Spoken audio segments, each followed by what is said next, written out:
Ma'am will join us very soon. Over to you, Amity International School, Vasundhara 1. Dear August gathering, under the able guidance and with the blessings of our Honorable Chairperson Ma'am, I, Anshika Saxena, and I, Advay Sharma, extend a warm welcome to all of you to witness the second day of the third virtual conference and 15th Young Researchers of Natural Sciences, organized by Amity Educational Resource Center along with Amity Group of Schools, this year with the theme, The Science Cinema.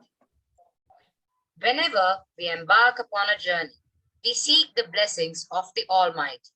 Lighting of the lamp dispels darkness and takes us on the journey towards knowledge and wisdom. We now proceed with the lighting of the lamp ceremony.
Thank you very much for this divine awakening. Cultural programs provide safe, engaging, and fun learning experiences to help children and the youth develop their social, emotional, physical, cultural, and academic skills. Culture is not an initiative. Culture is the enabler of all the initiatives. Here, I invite Amity International School, Gurugram, Sector 43, for giving us an insight into the significance of the beautiful month of April for us in the form of a poem and presentation.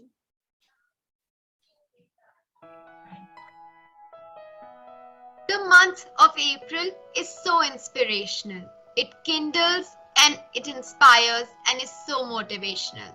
April is synonymous with new beginnings as it marks the advent of the new year according to the Hindu calendar. Every letter of April holds a meaning new, something so fresh and stimulating as the morning dew. A in our world stands for amity, which believes in friendship and compatibility, values that are ingrained in every Amity's soul. To empower all far and wide is Amity's goal. Amity marked its existence and etched its name in the sands of time in this very month on 1st April 1991. And since its very inception, it has spread its fragrance across the globe.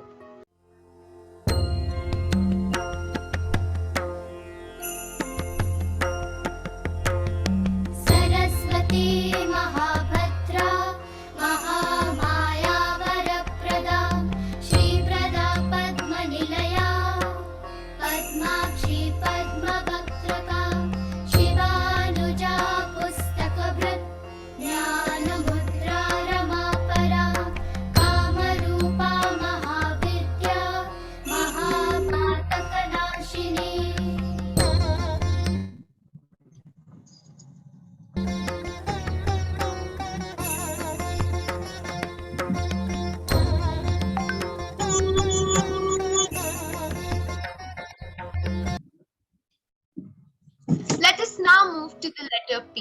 which stands for preservation of the tree, along with the flora and fauna on the globe. We will do all we can. We are filled with hope. April sets a reminder that we need to restore and embellish this earth as it was before. YRoNS endeavors to bring us together. This being the 15th edition, let's make changes for forever. R follows P in this word. R stands for a lot, even though it stands third. R reminds us that we need to rejoice. Our embellished earth, life on this ornated earth.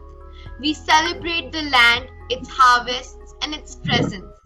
We express our gratification to the master sculptor for blessing us with grains on Baisakhi, the festival of April.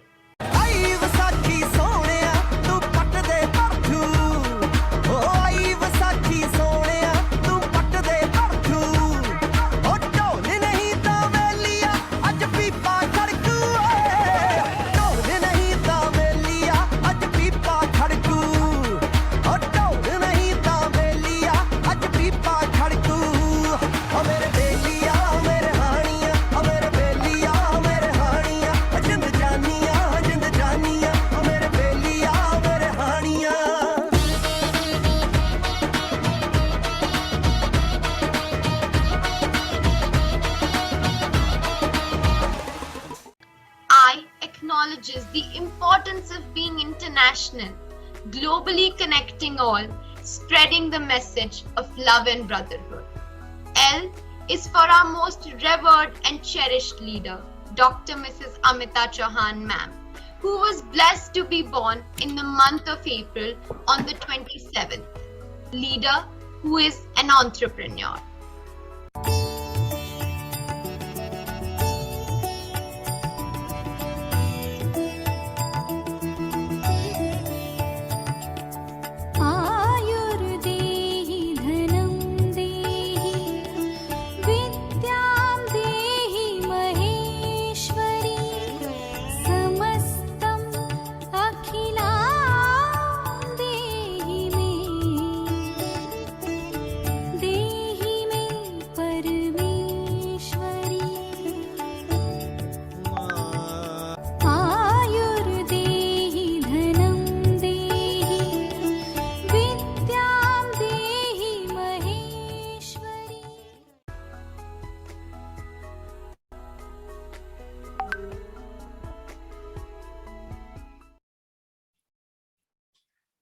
A big virtual applause for our performers.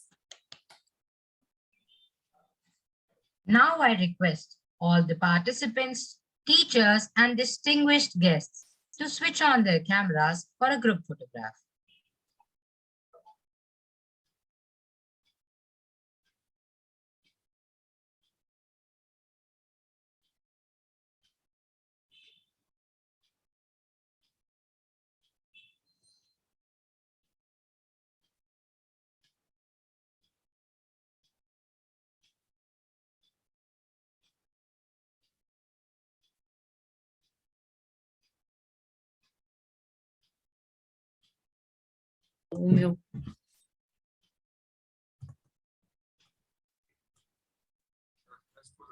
Yes, please continue now.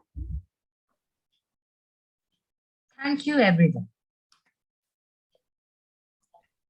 Science is a way of life. Science is a perspective. Science is the process that takes us from confusion to understanding in a manner that is precise, predictive, and reliable. Science knows no country because knowledge belongs to humanity, and it is the torch which illuminates the world. Science is the highest personification of a nation. Let us welcome our young researchers to present their experiments. Nous souhaitons la bienvenue à l'équipe de France. Please welcome Bont Clément Lombaré of Group OEC, Lycée Privé Ozanam School from France. They are going to present their project based on bulletproof vest with non-Newtonian liquid. Over to you, Team France.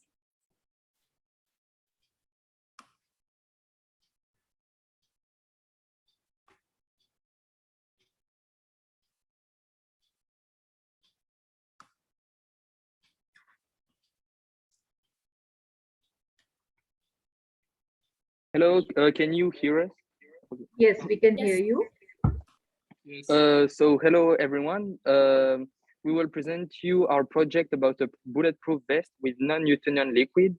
I hope you will like it.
At the beginning of the project, we wanted to use a special aspect of non-Newtonian liquid. We thought that creating something that could protect us could be a good idea, and what more useful than a bulletproof vest. Usually, bulletproof vests are made of Kevlar and heat-resistant synthetic paraamide fiber with a molecular structure made up of many interchain links that make it incredibly strong. We know we could make a material stronger than Kevlar, but why not look for a more practical or cheaper way to make bulletproof vests? Indeed, many people are comforted with a lot of violence in different countries but cannot afford a really bulletproof vest. By using a mixture of water and corn flour, we make it bulletproof vest inexpensive, practical because it can be folded and easy to make. But why maizena and water? Because this mixture creates a non-Newtonian liquid. Indeed, the liquid obtained doesn't follow Newton's law, which say that the stress-strain rates are low in linear. We chose to make oobleck because it is easy to make and it's non-toxic. We started by measuring 500 milliliters of water that we poured into a container. Then we added 250 milliliters of maizena to respect the proportions advised on the internet, which is 2 volumes of water for 1 volume of maizena. Then we mixed everything together. We then added a little maizena to achieve the desired texture. This gave us a mixture of 500 milliliters of water for 300 milliliters of maizena, and we mixed everything again.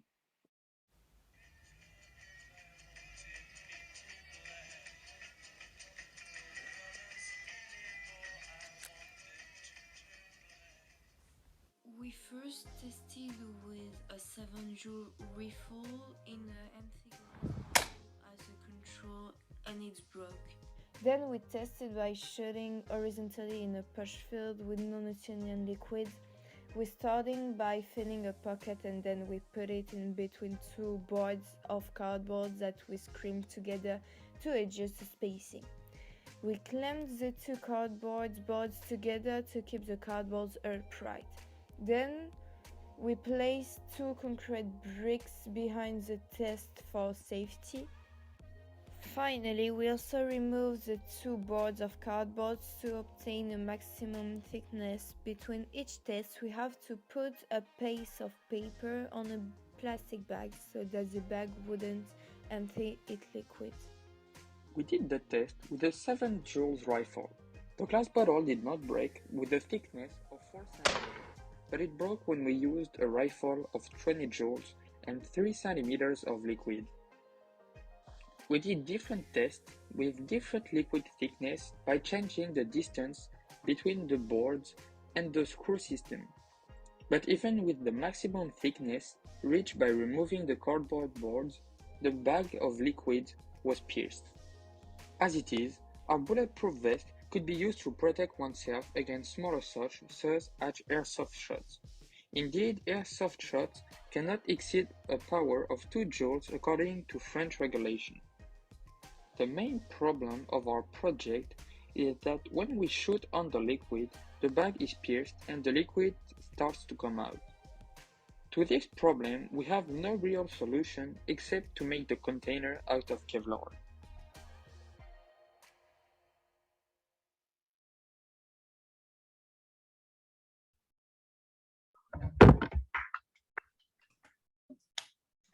Thank you for watching. For their detailed work. A big round of applause. Welcome, dear friends from Hungary, the country which invented the Rubik's Cube. Sylvia Dadla and Dorothea Nati are going to present their experiment based on air pollution. They are from Iotva Joseph Gymnasium, Hungary. Over to Team Hungary.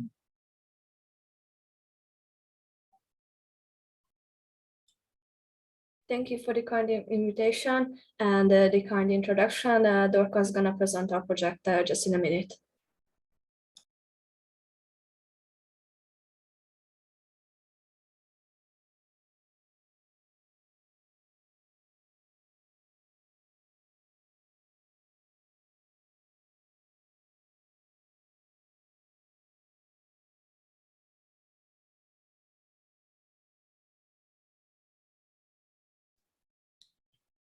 Kindly share the audio as well.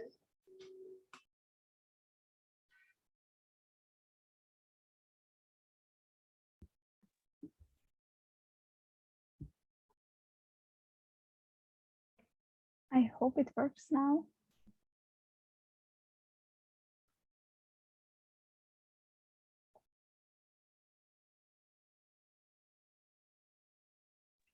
We still can't hear.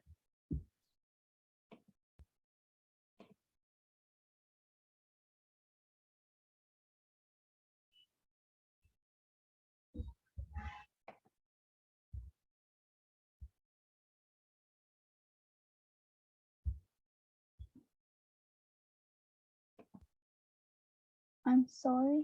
No problem. You can try again.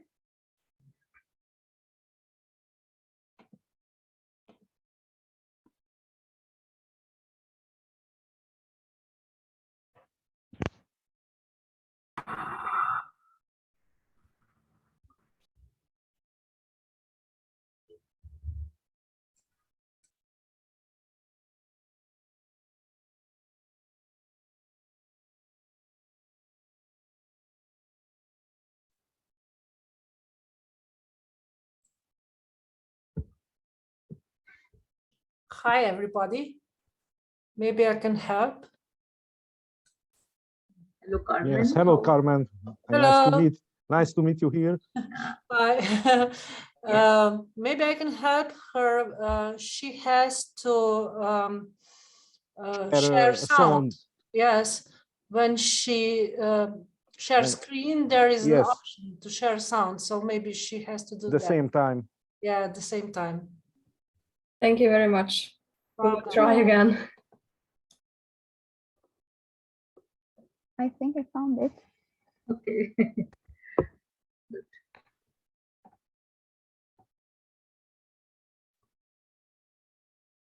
Welcome everyone. We are Yes, we Sylvia can and hear. Dorka from Ötvös József Secondary School in Budapest, Hungary. We would like to introduce our topic, the air pollution at Budapest. Using an air pollution analyzing device, we conducted 4 different experiments on that matter. In the next few minutes, we are going to show you our hypothesis, the data we collected, some interesting diagrams, and last but not least, the results. Starting off with spatial differences, we will find out together how air pollution varies in space and time.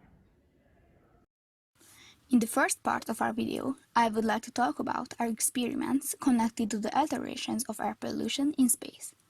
At the beginning, we made measurements for a week at 3 different locations: the Astoria, city center, the Boreal Square, outer district on the Danube coast, and at Tihanyi Street, the edge of the city. We tried to measure at the same time every day. We expected that the concentration of the harmful gases would be perceptible everywhere, but it would be the lowest at Tihanyi Street and would grow towards the city center. However, our results show that the exhaust gas concentration is zero everywhere, presumably because of the good cloudless weather and the huge body of air. After that, we wanted to see how air pollution differentiates inside a large building. For the location, we choose our own school, the YRoNS. We assume that the toxic gas concentration would be the highest in the basement, and the exhaust gas concentration would be higher than usual on the second floor, because that's where most classrooms are located, so we spend almost every time there. After the measurements, we found that there aren't any differences between the floors, because there isn't any harmful gas perceptible in our school, maybe as a result of the continuous ventilation for the protection against COVID-19. I would like to continue with our experiments regarding the differences of air pollution in time. Researching this topic, we conducted 2 sets of measurements at my family's house indoors. The first one intended to show the air pollution in a family house, as well as the effect of human breathing on exhaust gas concentration in 1 day's time. We expected to find a higher concentration of exhaust gases than outside, and a gradual increase as time went on, while assuming toxic gas concentration to be not perceptible. Our measurements confirmed most of that, with an exception of the increase not being noticeable at all. As our experiments came to their end, we made our measurements studying the air pollution by using the fireplace. This time we hoped to find more dynamic changes, such as a sensible increase of exhaust gas concentration, the appearance of some carbon monoxide in the air, and even the possible presence of sulfuric gases. To make our experiments even more extensive, we used everyday devices to follow the assumed increase of temperature and the decrease of humidity too. After collecting data for a few hours, we got the expected results. The temperature alongside exhaust gas concentration increased, even though other toxic gases were not perceptible. However, humidity showed a slow increase. To finish our project, we made control measurements in pit by where the exhaust gas concentration tends to be dangerous. These supported our previous experiments, as we got almost exactly the same results. In conclusion, it is comforting to know that the level of air pollution in our city is that low, even though it doesn't make for interesting statistics. We honestly believe that our video evoked your attention towards this always actual and quite serious topic, and hope you enjoyed it. Goodbye!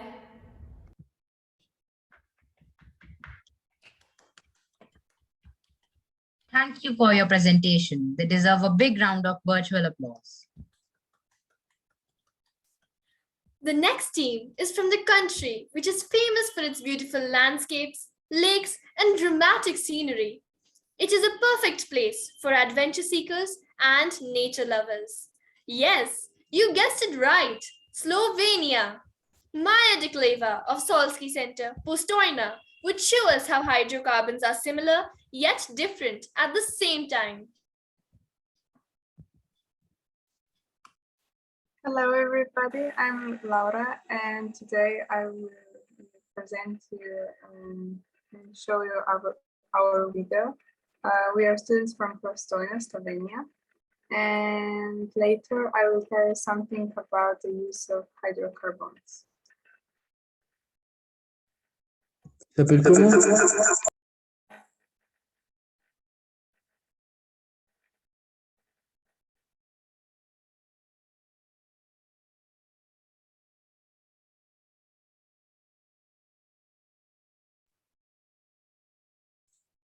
Laura, there is no sound.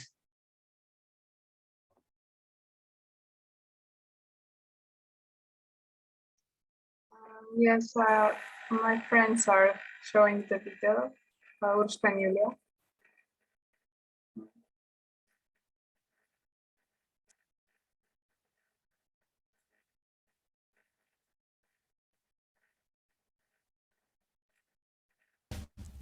We are students of School Center Postojna. The aim of our experiments was to synthesize hydrocarbons and compare their characteristics. Methane synthesis. The equipment we used for our first experiment was a ring stand, a lighter, a double-end utility clamp, a cork, a spatula, a test tube, and a burner. The only reagent we used was sodium acetate. Firstly, we put the full spatula of sodium acetate in a test tube, put the cork on, and aligned it in the clamp.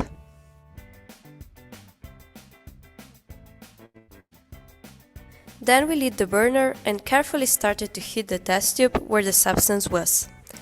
In less than a minute, the methane was synthesized and released from the end of the cork, where we could burn it and absorb the flame.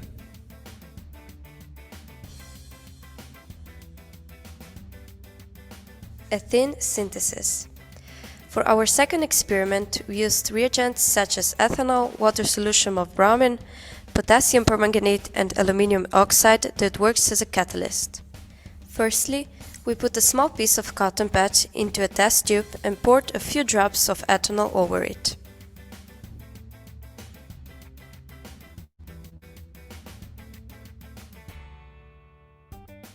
We took a full spatula of aluminium oxide and added it to the middle of the test tube.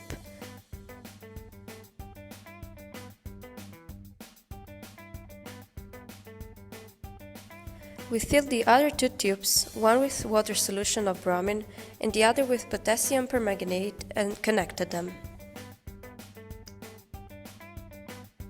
Then we started heating the cotton soaked in ethanol, and with help of aluminium oxide, ethane began to form. It traveled along the connected tubes and reacted with water solution of bromine to create 2-bromoethanol. The reaction is seen as the discoloration of the reactant. Ethane also reacts with potassium permanganate to create ethane 1,2-diol. This reactant got discolored as well. We lit up the end of the tube and a flame appeared. Ethane synthesis. The key reactants for our last experiment were calcium carbide and distilled water.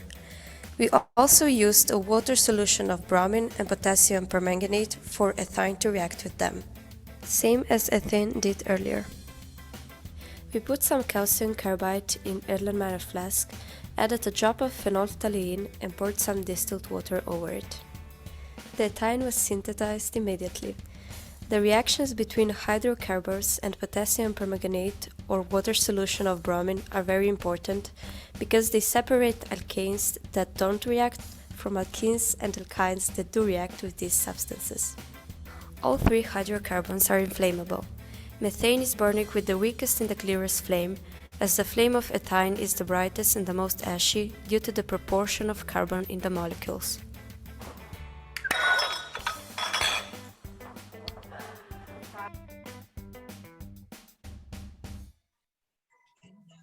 Thank you so much. A big round of applause. Please welcome the team from the land of the world's tallest people and beautiful tulips, Netherlands. The theme of their presentation is Colorful Flames. Let's watch this colorful journey together. Over to you, Team Netherlands.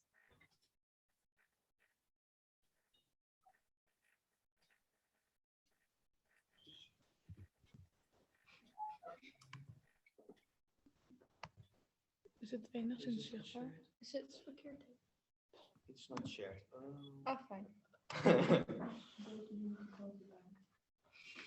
It's not shared yet.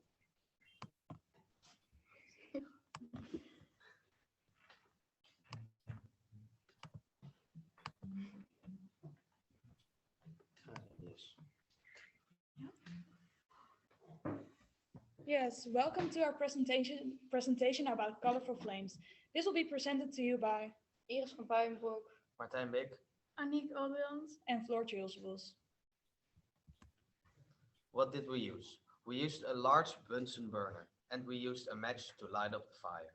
Beside that, we used different types of chemicals to get the different color types of flames, such as barium, yellowish green, strontium, red, copper is green, iron, gold sparkles, magnesium, silver/white sparkles. Our experiment. For our experiment, we light up the burner and put different chemicals on a piece of paper right below it. We push the chemicals into the burner, which lead to a different color of flame. So how does it work? Well, it's quite simple actually. Every element has their own amount of electrons in their outer rings, which start moving when they get heated. In this case, they go upwards to a higher energy level. When they cool down, they move back to their original state. As they move back down, they produce extra energy, emitting photons of light, which sort of look like waves. The length of those light waves decide for the element which color the flame will be, according to the color spectrum. Because each element has an exactly defined line of emission spectrum, we're able to identify them by the color of flame they produce. This is It's not visible. It's not visible, but there's supposed to be a picture here about the electrons going to a higher energy level. Yeah, well, moving on. So, as you'll see later, iron and magnesium work slightly differently. They experience oxidation, which is a chemical process in which an atom loses electrons. For iron, however, the presence of carbon is required to make the iron burn explosively to create pretty golden sparkles. The color of the sparks is decided by the spectrum of light that any heated object emits, or, to keep it short, blackbody radiation. Consequently, the temperature of the spark controls its emitted wavelength, thus deciding the color of the spark. We now have a video of the experiment itself to show you, and I hope you enjoy it.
Thank you so much for such a wonderful presentation. A big round of virtual applause.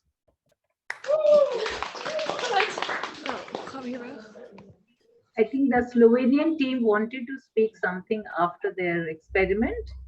Kindly continue. You're most welcome to share your thoughts. Thank you all so much for listening. And that's it.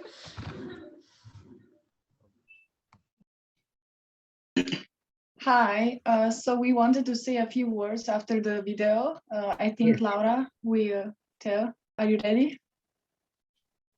Yes, I'm ready. The most important use of hydrocarbons is for fuel. They are often obtained through fractional distillation of fossil fuels, especially petroleum. That way, we can extract oil, gasoline, and natural gases. Methane is used as a fuel for ovens, pumps, water heaters, and even rockets fuel when combined with liquid oxygen. Compared to other hydrocarbons fuels, methane produces less carbon dioxide and more heat per mass. Methane gas is essential for the formations of methanol, methyl alcohol, which is a key component of alcohol. Methane is used for production of polyethylene, world's most widely used plastic, ethylene oxide, used in surfaces and detergents, antifreeze components, and other.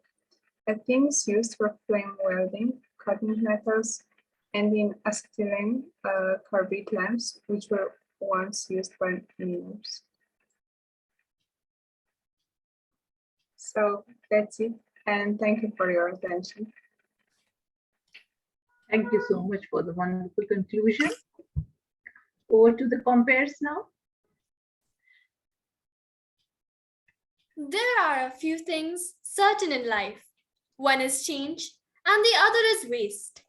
No one can stop these things from taking place in our lives. But with better management, we can prepare ourselves. It is rightly said, waste isn't waste until we waste it. Because when we refuse to reuse, it's the earth we abuse.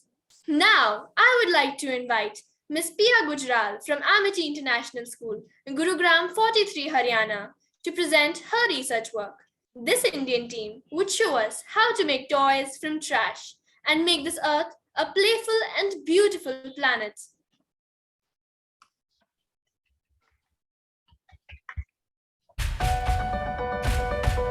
Before starting off, I would like to express my heartfelt gratitude to our chairperson, Dr. Mrs. Amita Chauhan ma'am, for providing numerous platforms for us to showcase our proficiency in various arenas. Namaste and greetings to all.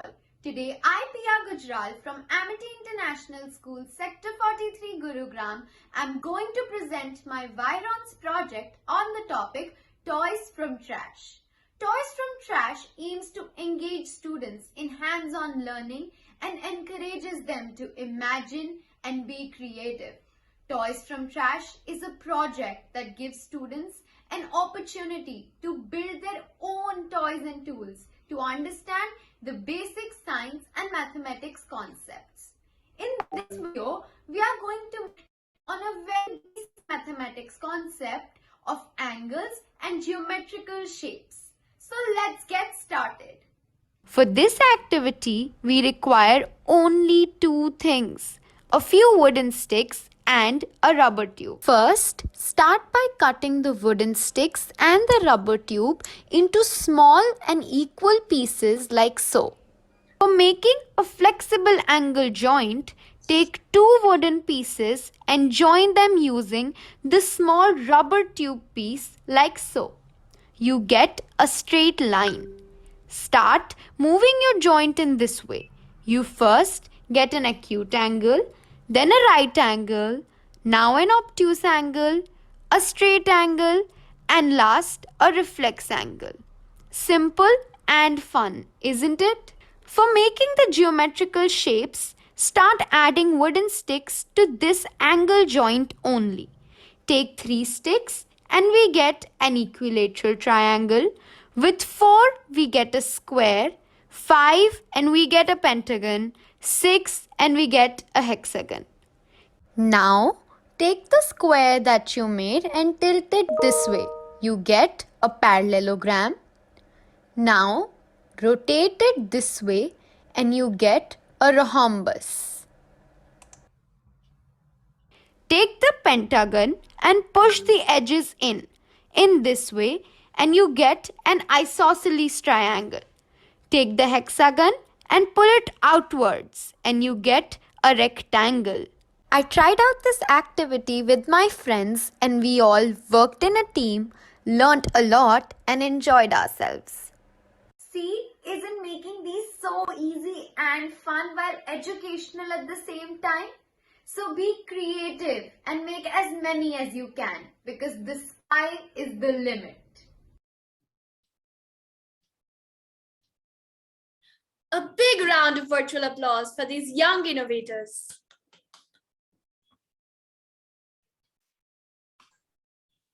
India, which is also known as land of seekers, has always promoted learning and experimentations. Ms. Nitsa Joshi and Ishita Madan of Amity International School, Gurugram 46, Haryana, from India, would show us their research on the topic edible glitter.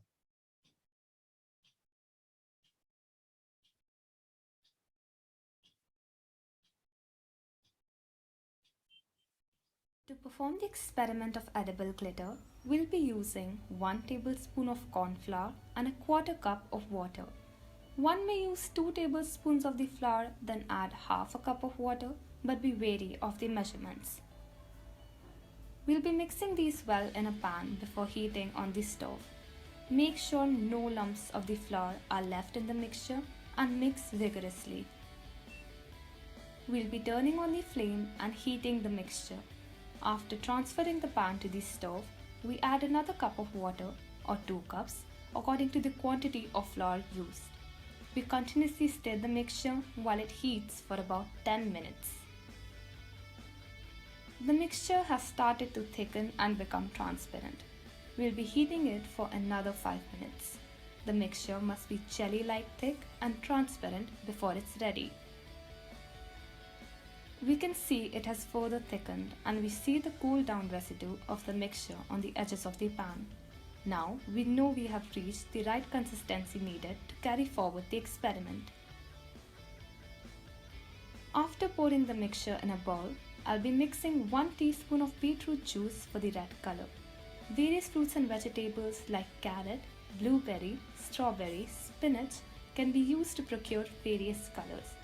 Organic food coloring is always a better option and one we should eagerly adopt. We spread the mixture evenly on a plastic tray using a brush or a spatula and we let it dry.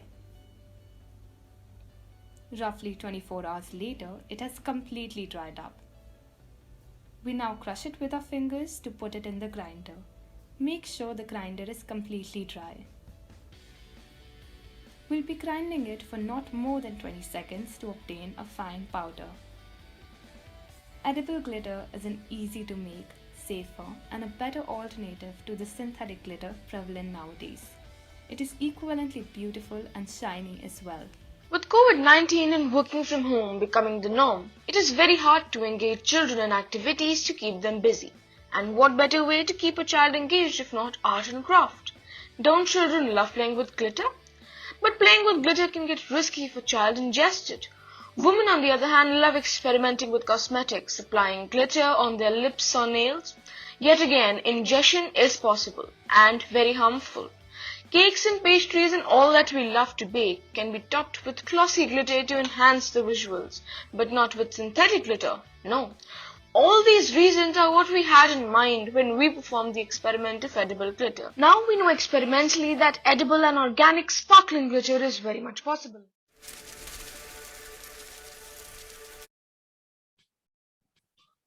Thank you for your presentation. A big round of applause.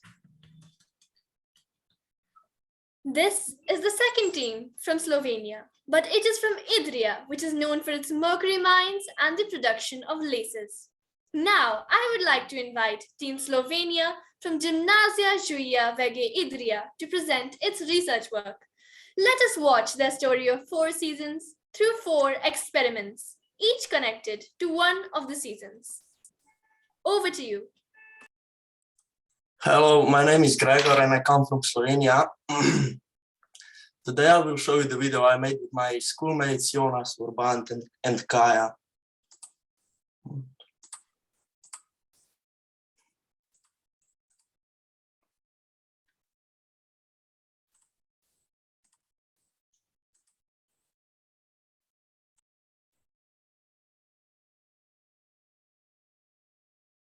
While walking through a meadow, a young man sees beautiful flowers emerging from the ground.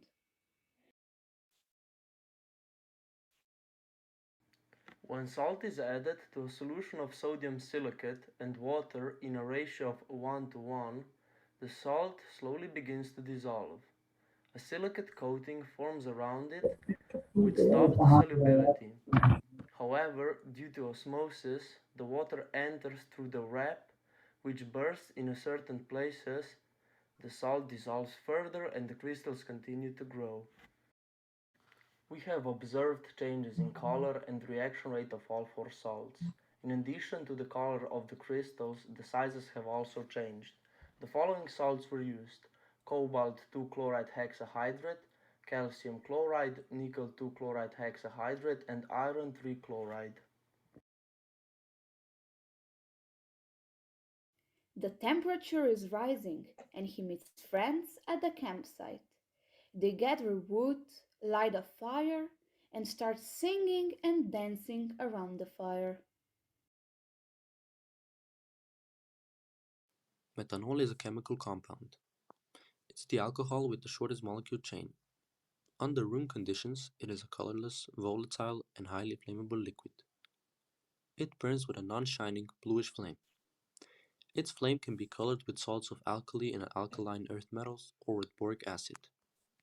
If we place burning methanol on a rotating base and connect a metal mesh sleeve over it, we can turn its flame into a fiery tornado.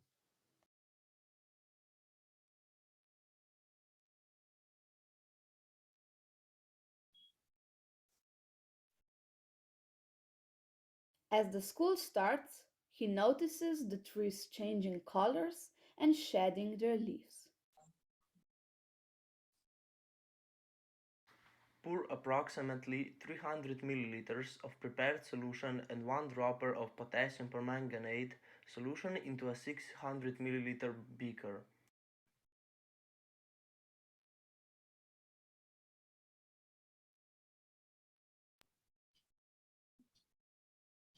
Rotate the lollipop in the solution and observe the following color change: dark purple, green, yellow, and orange. Potassium permanganate is an oxidant and reacts with the sugar inside the lollipops. Because of this, the oxidation number of manganese gradually decreases, which is the reason for the color change.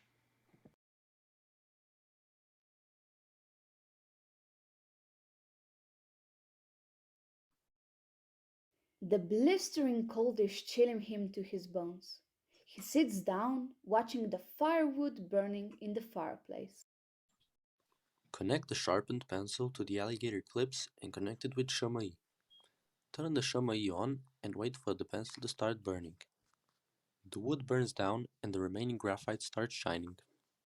Graphite has delocalized electrons just like metals. These electrons are free to move between the layers in graphite, and that is why graphite is such a good electric conductor. When there is an electric flow going through the graphite, it quickly heats up. The year has ended, and so has our video.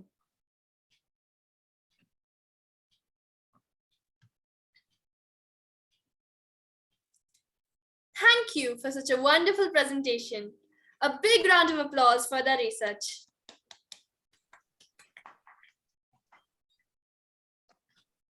Germany has been the home to some of the most prominent researchers in various scientific disciplines, notably physics, mathematics, chemistry, and engineering.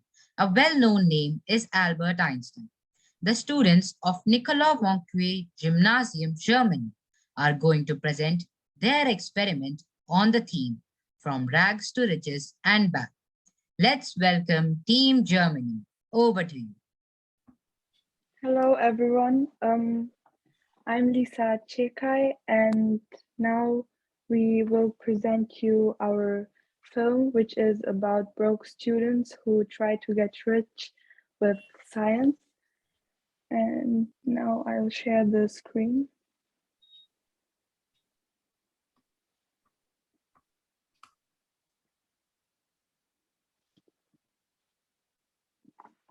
Can you see? Yes, it's visible. Okay. This is so hard. I'm so tired. You tell me. Hey guys! Hey. I'm so hungry. Me too. Same. I'm craving pizza. Yes. So how much we got? Nice to assume I actually got anything. What about you? Let's see. Nothing. And you? That's just as trashy as you are. Well, at least I got something.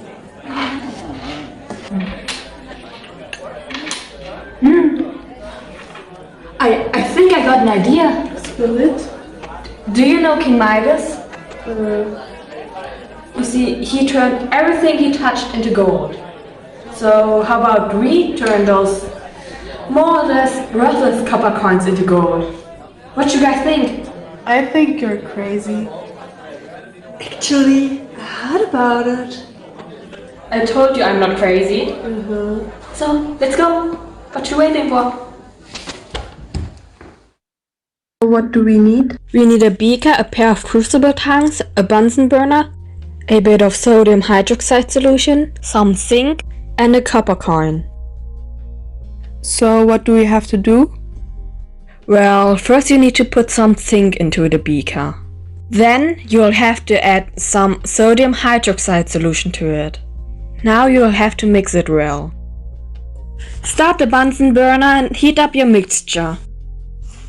Once it starts boiling, put your copper coin into the liquid. Let it sit for approximately a minute. Now carefully try to take out your copper coin and clean it well under running water. It's silver now. Is it worth more? And how do we turn it into gold? Well, all we need to do now is put the coin into the flame for a few times until it does become shimmering gold. Amazing! Is that real gold?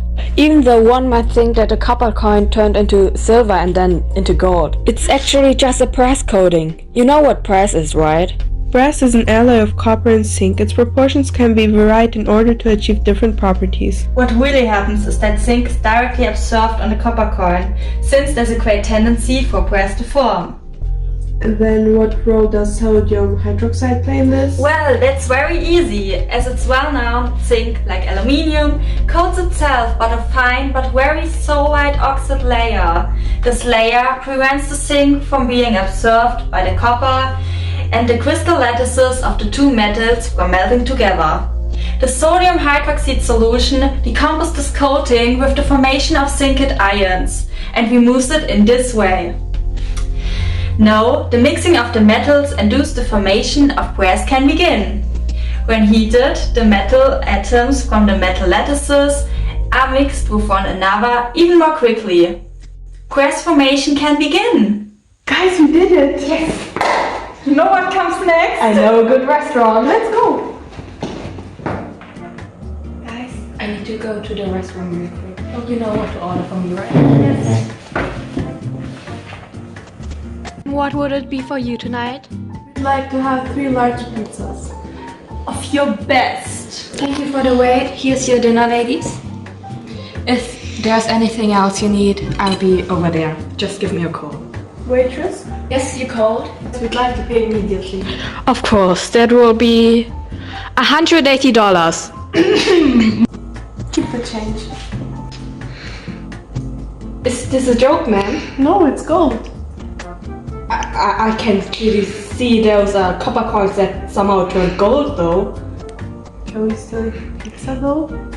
Can you pay? No. Guys, what did I miss? Oh, the food!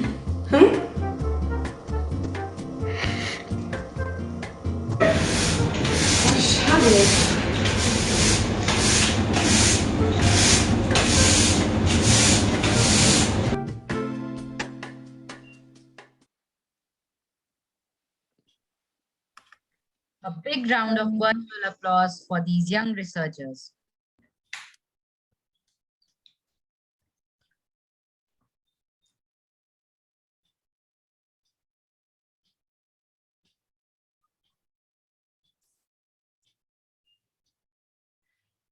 Let's get together to reminisce old times and talk about the future. Let's all meet up our distinguished alumnus. No distance of time or place can lessen the friendship of those who are thoroughly persuaded of each other's worth. With great honor and pleasure, we warmly welcome Dr. Peter Fajanek from Gymnasia Julia Vege Idrija, Slovenia, On behalf of our respected chairperson, Dr. Amita Chauhan ma'am, with a Tulsi plant, with a view to preserve and carry forward the fine traditions of YRoNS to strengthen the connection between the alumnus and the young researchers. Dr. Peter Ferjanic grew up in Idrija, Slovenia, and attended high school at Juric Vega Grammar School. He participated in various science competitions and conferences, including the very first YRoNS conference in 2007 in Balaton, Fenives. He studied physics at the University of Ljubljana and after completion continued his graduate education at the University of Wisconsin-Madison, where he obtained his PhD in medical physics in 2021. He is currently a therapy physics resident at the University of Chicago in the Department of Radiation and Cellular Oncology. Over to you, sir. Thank you very much for this illustrious introduction. Let me just see if I can share my screen. Okay, and the obligatory Zoom, you can all see my screen, I hope? Yes, we can see your screen. Okay. So I was going to introduce myself, but you've already done an excellent job. So I'm just going to show these pictures from the 2007 conference. This is my colleague Boyan, and these are all the other participants at the time. You can see that this was very early on when the digital cameras were just starting to come out. So the number of pixels isn't quite as high, but you can hopefully still see that we had a lot of time. And then this is me and my journey since being in Slovenia. I made it from Europe all the way across the Atlantic, first here in Wisconsin, then a little bit further south here in Illinois, where I am now at the University of Chicago, like you already said. So maybe the better question is, what is this medical physics that you've already introduced? And this is what I'm going to present today. I do want to say I like a little bit more informal presentation. So you've all set a very high standard for me already. But if you all have any questions, please feel free to interrupt or ask or just put them in the chat and I can get to them at the end. So without any further ado, what is medical physics? As the name implies, it's basically the application of physics in medicine. And while there is many different ways of how this can be done, a lot of it is regarding the safe use of radiation for human benefit. Now, before we go any further, I know that for a lot of schools, you only get the radiation by the end of your high school. I just wanted to do a brief introduction because oftentimes, whenever I say radiation, people think it's something like this, something dangerous, scary, you know, something that causes weird things to happen and explosions, right?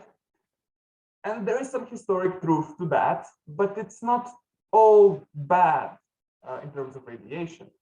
Radiation really is the emission or transmission of energy in the form of waves or particles through space or through a medium like water or, you know, human bodies. So a good example of that is sunlight or radio waves, or even sound waves can be considered sort of radiation. Now, what we very often mean when we say radiation, we want to talk about ionizing radiation, which is a special type of light that has more energy than just the visible sunlight.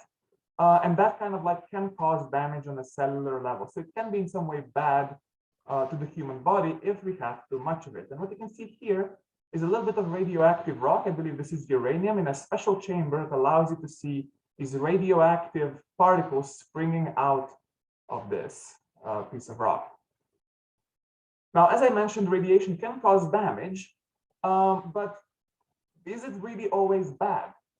Too much radiation is bad, of course, but it turns out that we are faced with radiation every day. Like, do you breathe air? Then you're exposed to radiation. Do you ever see the sun? Then you're exposed to radiation. So it's very common in every day. And this is something that's very important to keep in mind. A good example of when things are too much is actually water, which is a surprisingly lethal thing considering how much we all need it. Drinking 2 liters of water a day for an adult is a great and healthy amount of what you should be doing. Now, if you drink 6 liters or more in a short amount of time, let's say 3 hours or less, you will very likely end up in an emergency room in a hospital or possibly dead. That's because it's simply too much water in too short amount of time. And some radiation is something similar, right? You just don't want to go overboard with it. So the question is, if we can use the radiation for good, when did all that start? Well, one cheeky answer is that it started 4 billion years ago with the earliest life forms. There is actually quite a good deal of evidence that the first bacteria that ever emerged on our planet started their path due to the random interactions that were caused by radiation and basically combining the atoms to something that over the next few billion years could start doing something a little bit more interesting, like think about its purpose in the world. Now, a little bit more serious answer is it all started in 1995 when this fella with a fantastic beard discovered X-rays, or the kind of penetrating light that considers most of human soft tissues like flesh or fat to be mostly transparent, but can still be stopped by bone. And this is what we still use today in hospitals. Now, from this discovery, there was about 7 decades of what we kind of refer to as silent development, where there was a lot of medical support and small experiments in how this can be used. But it wasn't really until the 1970s when medical physics was established as a proper field in some countries and has been spreading since then. And nowadays, I would expect there to be about 20 to 30,000 medical physicists worldwide. So this is a little bit about the history, but you probably still don't know what exactly do we do? What is the thing that we are applying, right? So in general, you can split medical physics in 3 categories. The first one would be the diagnostic medical physics. Now, if you ever go to a hospital because of a broken bone or some sort of problem and the doctor cannot immediately tell what's wrong with you, they will very likely put you on some sort of medical imaging like X-rays or computed tomography, magnetic resonance, ultrasound. Maybe some of you have already experienced this or have family members that underwent some of that. The next category is the therapeutic medical physics, which is how you can use the radiation to cure people of disease. And this is very common in cancer treatment. About half of people that are diagnosed with cancer nowadays will receive some sort of radiation therapy. And then lastly, we have preventative medical physics, which is making sure that all the radiation that we use does stay in the amount that we want to have, and that we don't give any unnecessary radiation to the people in general. Because while radiation in small amount isn't horrible, we also want to make sure that it never gets to those dangerous limits. Now, a little bit more detail maybe about the diagnostic medical physics first. Now, I mentioned, medical images. Now, do you all kind of know, maybe a show of hands? Have you received an X-ray before? Anyone? A little bit? Okay. So an X-ray is something like this, right? You can put, for example, your hands on it, and then a doctor can look at it and see, if any bones are okay or not. And this is how normal hands should look like. This is how a not okay hand should look like. This is an example of someone who was lighting a firecracker and did not release in time. So don't play with fireworks, kids. Another example of a little bit more sophisticated machinery is using magnetic resonance imaging. This is more complicated than what I can explain in these 15 minutes, but basically it allows us to take images that we usually refer to as slices, meaning you look at one plane through the body. In this case, you can see how it goes. We call this sagittal through the head. And you can see this is a person swallowing a little bit of liquid. And you can see the brain and the brainstem and the spinal cord and all the different organs here as well. This is incredibly helpful when we try to diagnose diseases or even just to figure out how the body works. Can anyone tell me what do you think we're seeing here? Some I see you on the top of the screen. Heart. Exactly. Right, so you can actually see the blood flow in the heart going around, which again is very useful if you suspect there might be any weird anatomical things stopping the blood from flowing normally. And then lastly, I'm having here an example of what we call PET imaging, which is where a person gets injected with a small amount of radioactive material, typically radioactive sugar, that then can tell you where that sugar is being used. And for example, here you can see that there are some bright spots here in the liver that one wouldn't normally expect And this is because this person actually had some sort of cancer. You couldn't tell this just by looking at the person on the exam table, but with this imaging modality, we could not just tell that this person had a disease, but also where exactly is this disease located.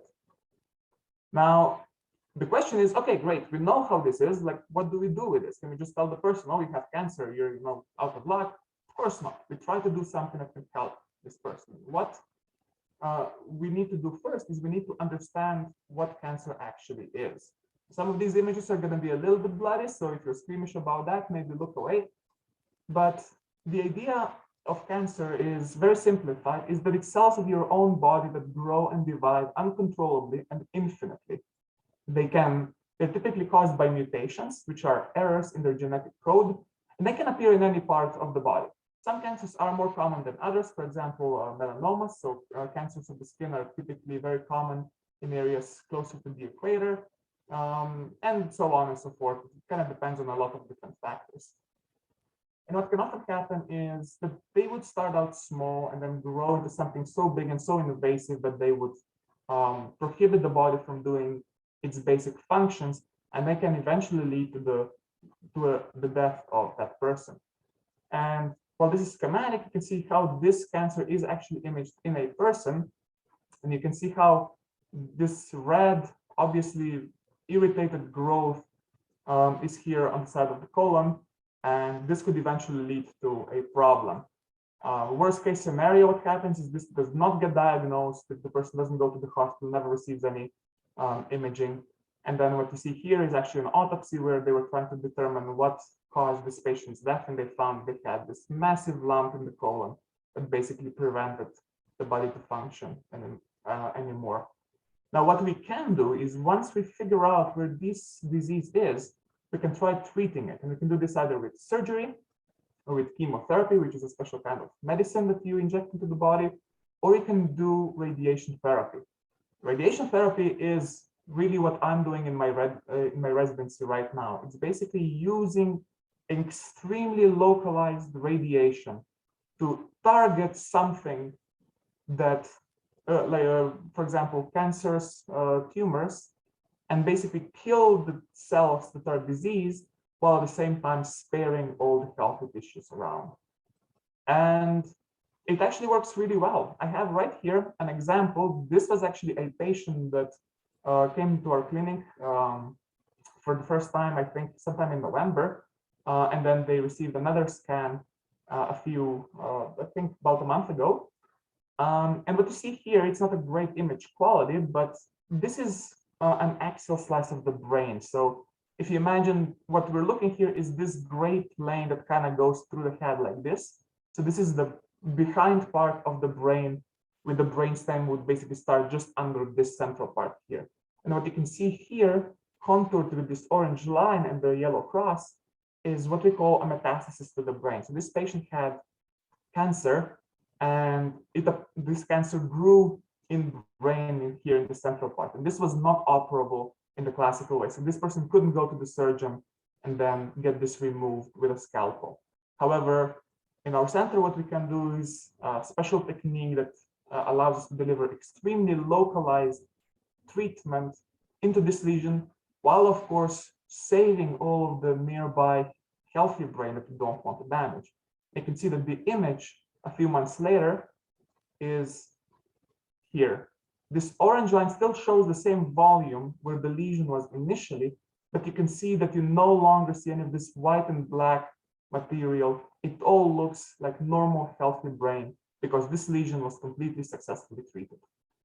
So this is one application of how you can use physics and radiation in medicine. And for this person, we probably extended their lives by maybe 5, maybe 10 years. And I think that that's pretty cool. So in summary, this is what I wanted to show you. There's a lot of fields like this one that are interdisciplinary, meaning that they combine aspects of different things: physics, chemistry, biology, medicine, sometimes arts or social sciences. And a lot of these things can be really applied into many different topics. So what I wanted you to take away is maybe, understand that medical physics exists, and it's a very cool field that I really am very passionate about. But more importantly, I want you to learn the important lessons that aren't just limited to medical physics. I want you to keep learning because there's always more that you can discover. For example, I didn't know that medical physics existed until I was almost at the end of my university studying normal physics. So don't be afraid to try new things and to change directions if you find something that you find might be interesting. And also make sure that you make friends from different fields, different backgrounds, and different cultures. This helps you get exposed to a lot of new ideas and to challenge the ones you already have. And honestly, participating in these events like the YRoNS competition is already a great way for all of you to do that. So make sure that you really make some friends, make some connections and try to maintain them, and we see how we can learn from other people. So with that, I will actually finish. I believe my time is up. If any of you has any questions, please feel free to reach out to me. This is my email. And yeah, I would be happy to take any questions. Thank you. Thank you so much. That was really very, very informative. There is one student who wants to ask a question. I just read in the chat box, Amaya. Can you? Yes, you can ask. Yes, ma'am. Thank you, ma'am. Thank you, sir. It was really surprising. My question is that what is the difference between radiation therapy and chemotherapy? That is an excellent question. Thank you, So radiation therapy is what I described today. Typically, what you would do is you would use a radiation source that really produces a lot of radiation. And you can imagine just being like a flashlight or some sort of lightsaber that you basically shoot into the patient. And you use that lightsaber very carefully so that you try to avoid as much of the healthy tissue as you can, or spread out the damage to the healthy tissue so that it stays at the level where the body can repair it, while at the same time you focus all of it on that diseased part.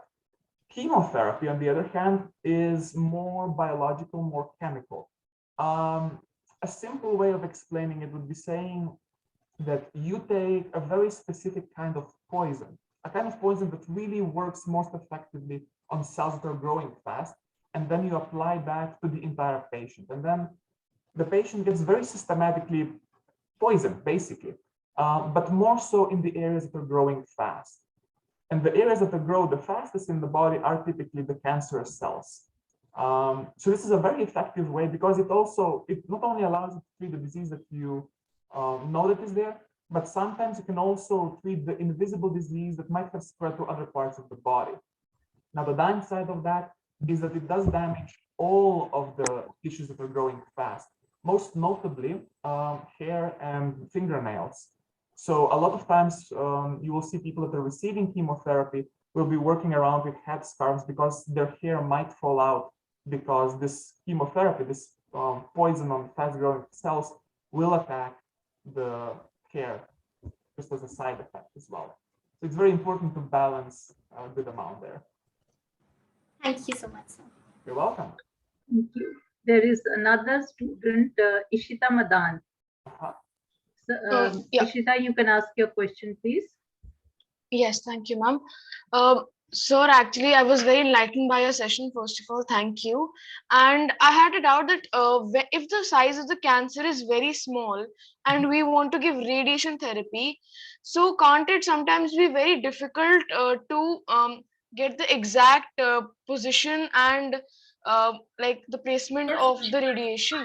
Because it is not very fixed in the case of radiation if it's very small. Yes and no, but that is actually an excellent question that you're raising. So what we actually do is we have different subtypes of radiation therapy, and it depends a little bit on what we are trying to treat. For example, if we have cancer in the lung and we know that the patient will have to be breathing during therapy, there are different techniques that we can use to limit or measure that motion. A simple one is using breath holds, where a patient will inhale and then hold a very specific amount of breath in their lungs so that we know where is the tumor located in those exact positions. Or what we can also do is we can actually track the breathing of the patient and then know where that patient's tumor will be depending on which part of the breathing cycle this is located. And you can actually track it pretty accurately. If it's a simplified case, for example, the brain lesion, it's even better because there you have a nice hard anatomy that keeps things very fixed, and you can be incredibly precise when you're delivering that. I actually just did a test on Monday on our machine, and our precision on how accurate were we able to deliver the radiation was less than 0.2 millimeters. So we're working at about 1/10 of a millimeter precision. And honestly, at that point, there is other limitations that are much bigger uncertainties, but we can actually deliver the radiation with proper technology very accurately. It's an excellent question, though. Thank you, sir. That clears my doubt. Thank you for the question. Is there any other student who would like to ask a question to Mr. Peter? We can take one or two questions more.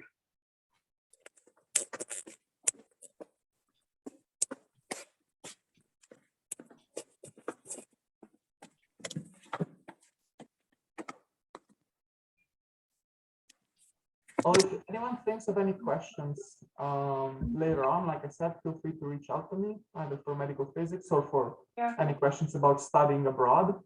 And yeah, that's it from me. Thank you for your attention. Thank you, Peter, for your presentation.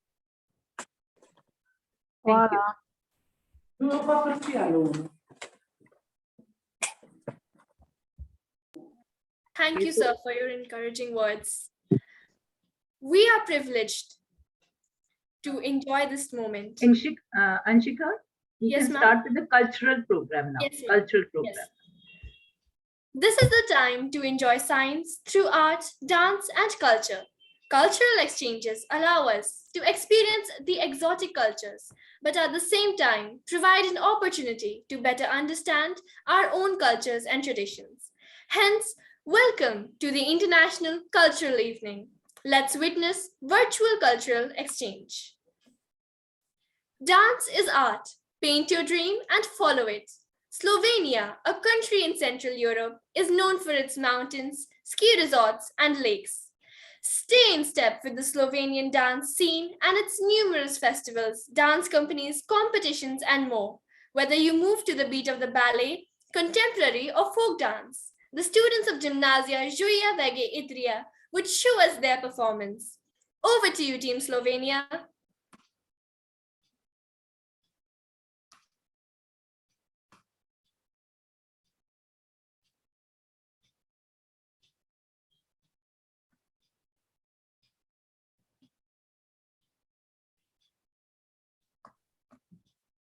Where are you, Gregor? Okay.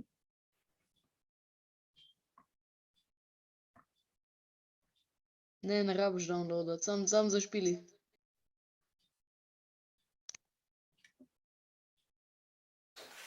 This year you are celebrating the 120th anniversary of our school, the Yuri Vega Grammar School, as well as 30 years of Slovenian independence. We are extremely proud of this.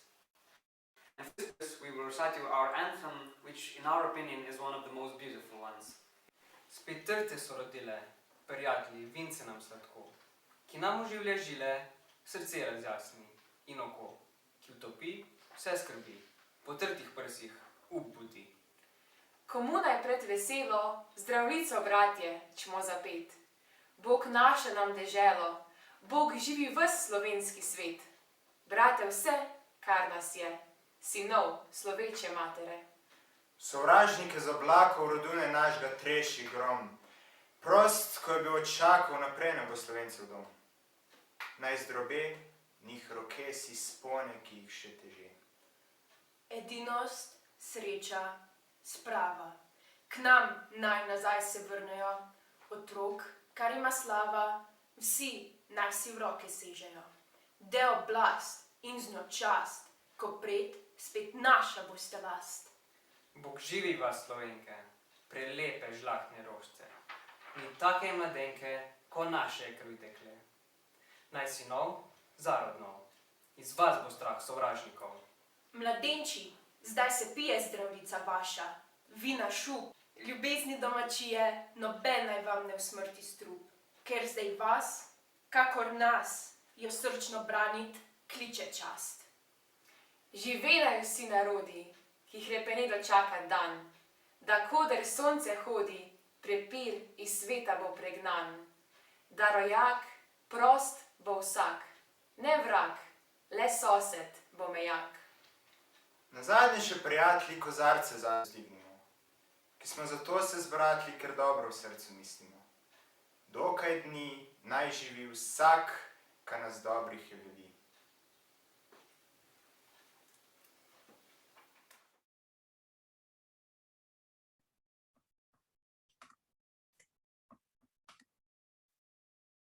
We thank you for such a wonderful performance. Let's put our hands together for these beautiful performers. Please welcome the team from the country where the sun never sets in summer, one of the countries with the happiest people on earth. Yes, the team Norway. The students of Arendal Vigran School are here with their cultural presentation. Let's imbibe that happiness. Over to you, Team Norway. Hi, we'll try to share our screen. Okay, share. Can you see our presentation? Yes, it's visible. Okay, good. So, hi and welcome to our cultural presentation about Norway. We are going to talk a little bit about the geographical position of Norway, Norwegian values, and we are also going to talk about our school, Arendal Videregående Skole, and the city, Arendal. So, where is Arendal and Norway located? Norway is located in the north of Europe and is part of Scandinavia, which include Norway, Sweden, and Denmark. Norway is known for being a cold, snowy, humane, and happy country. We think that some core values are hiking, as we Norwegians use our free time roaming the beautiful mountains and forests in Norway. In Norway, we say, "Det finnes ikke dårlig vær, bare dårlige klær." This translates to bad weather does not exist, only bad clothing. Equality is also important in Norway. Education and free, no matter starting point. Our history is also important. In 1814, we got our constitution, the 17th of May. We celebrate our national day every year this date. We are going to talk a little bit about the 17th of May later in this presentation. Also, we thought about naming hytte or cabin, which is a core value in Norway. We often brag about how bad our cabins are and how disconnected we are from the rest of the world when we are here. Here you can see some pictures that we think represents Norway and the Norwegian culture. Then I'll talk a bit about our city called Arendal. It has about 40,000 inhabitants and it's located in the south of Norway. It's this little dot around here in Agder County. It is a summer city and boat life is really important. And we have temperatures up to 25 degrees Celsius and we think that's really hot. You probably don't. And 17 degrees in the ocean. Also, we loads of Norwegian people have their cabins around here, and we also have our national park called YRoNS, which you can see pictures of here. And here is some pictures of our school here, and also our city in the summer and also in the winter. So you can see that there's both winter and summer, and actually last week we had 17 degrees, but today it's snowing, so it's quite turbulent. And then the Norwegian culture. As Mari mentioned, you saw the 17th of May.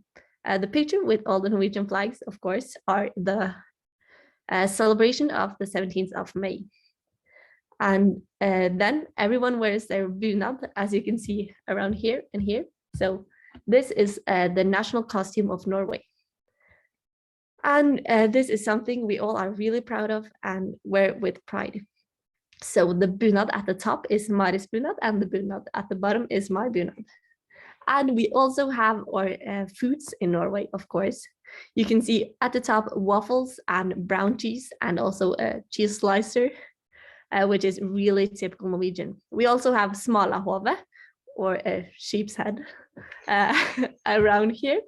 And our national dish, fårikål or sheep in kale. And at the bottom, you can see one of our mountains called Trolltunga or a tongue of a troll. Okay, so to the right, you can see a picture of our school, Arendal Videregående Skole. This school was built in 1805, which means that today the school is 217 years old. Arendal videregående skole is the second oldest school in our county, with its about 1,000 students and 130 teachers. The school offers education to prepare students for further education. So thank you all so much for joining us and talking about Norway, and hopefully one day you'll visit. Thank you. Thank you so much for such a mesmerizing presentation. Let's give a big round of virtual applause to the presenters. The Netherlands has long been known as a country of painters.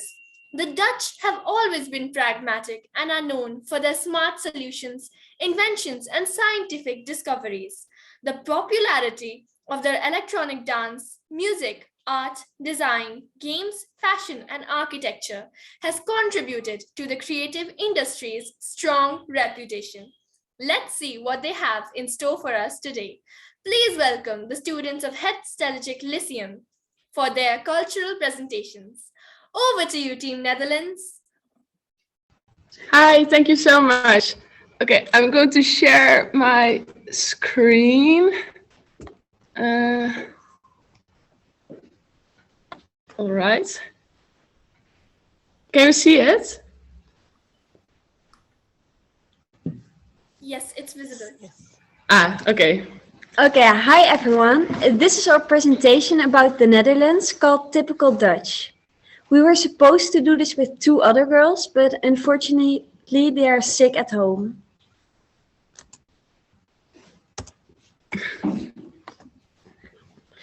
Introduction. We are Loes and Pieter and we're both 16 years old. We go to Cotton Park in the Netherlands. We've made a presentation about what people think about the Netherlands. And first we're going to show a little video where we show our school.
All right.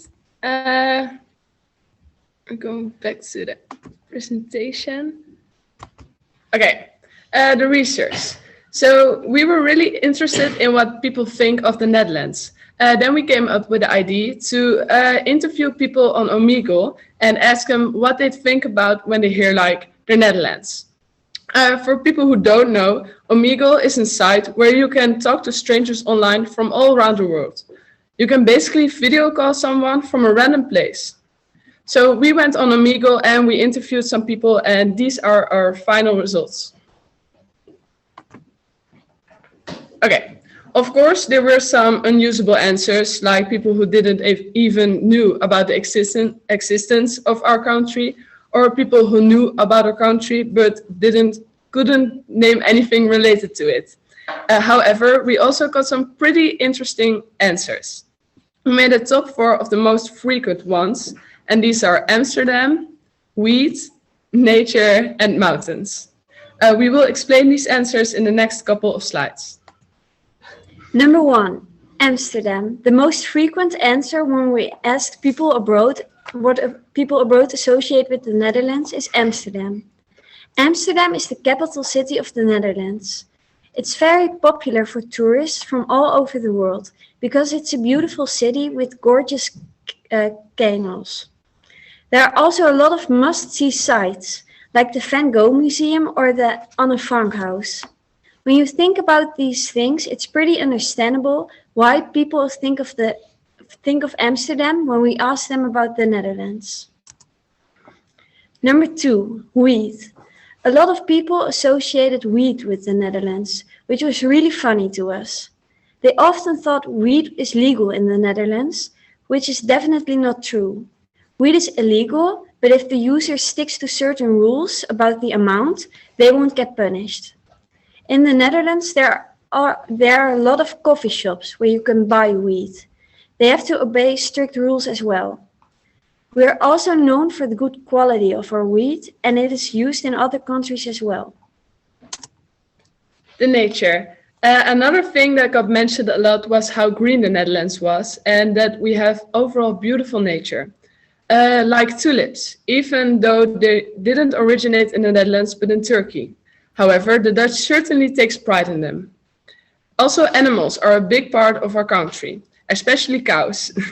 As the many farms we have, cows are a must-have in every single one of them. We are also glad to announce that we are known as a very peaceful and happy country, which adds up because the Netherlands has been ranked as number 5 on the happiest countries in the world. Mountains.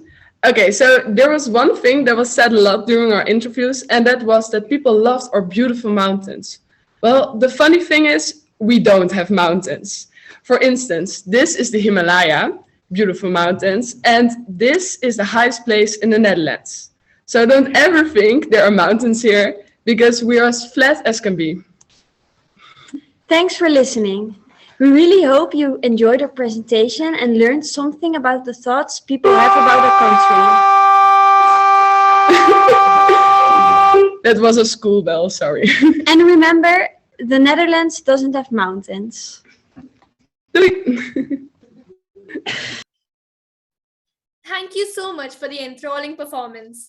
Clapping for our dear friends from Netherlands. Bonsoir. France is credited to invent several of world-famous dances. France has a very rich and varied dance tradition, and almost every region of France has its own distinct forms of music and dances, like waltz, polka, mazurka, march, Scottish, rondeau, and the bourrée. Let's witness the most enthralling performance of the students from Group OEC, Lycée Privé Ozanam, France. Over to you, Team France. Thank you. Okay. Ooh, tick.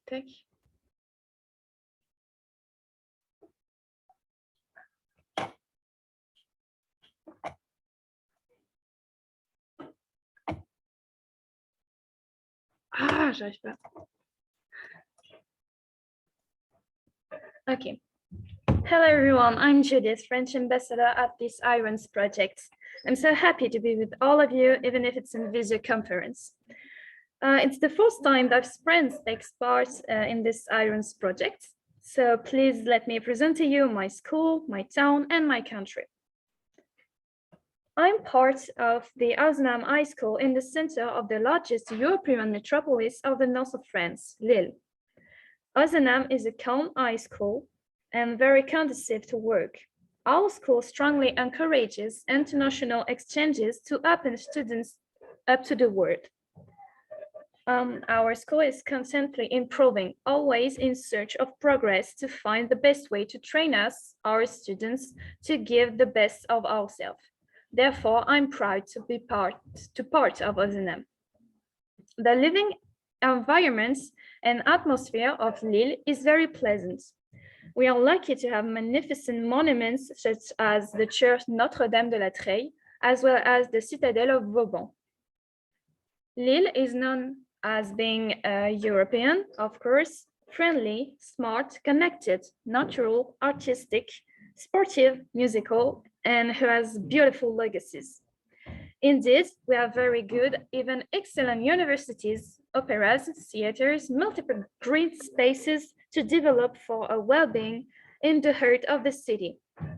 Plenty of places made to practice so many sports halls in Lille, and some festivals are organized there, as well as the annual Christmas markets in Place Rieur. Our country, France, is the world's leading tourist destination thanks to our very different landscape. France is part of the European Union, Europe. It's located west of Belgium, Germany, and Switzerland. We can find so many cultures and diversity in France. Fashion, landscapes, monuments, and so much other things. Please, before I stop, let me show you a short video of my school.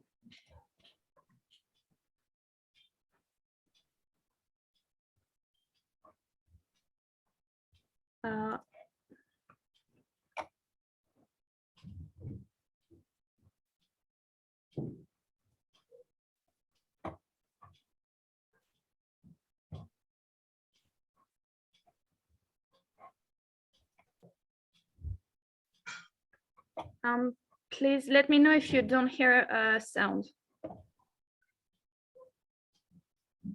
We can't hear the sound. We can't hear? No, we can't hear. Okay, please just wait a minute. Now you have it. Yes, we can hear. Thank you.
Thank you for listening me, and see you soon in France, I hope.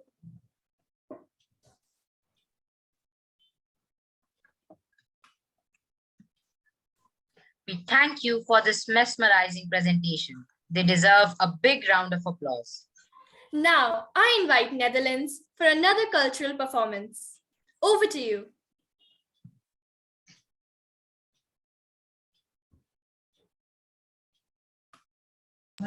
Hi, we are setting up the presentation.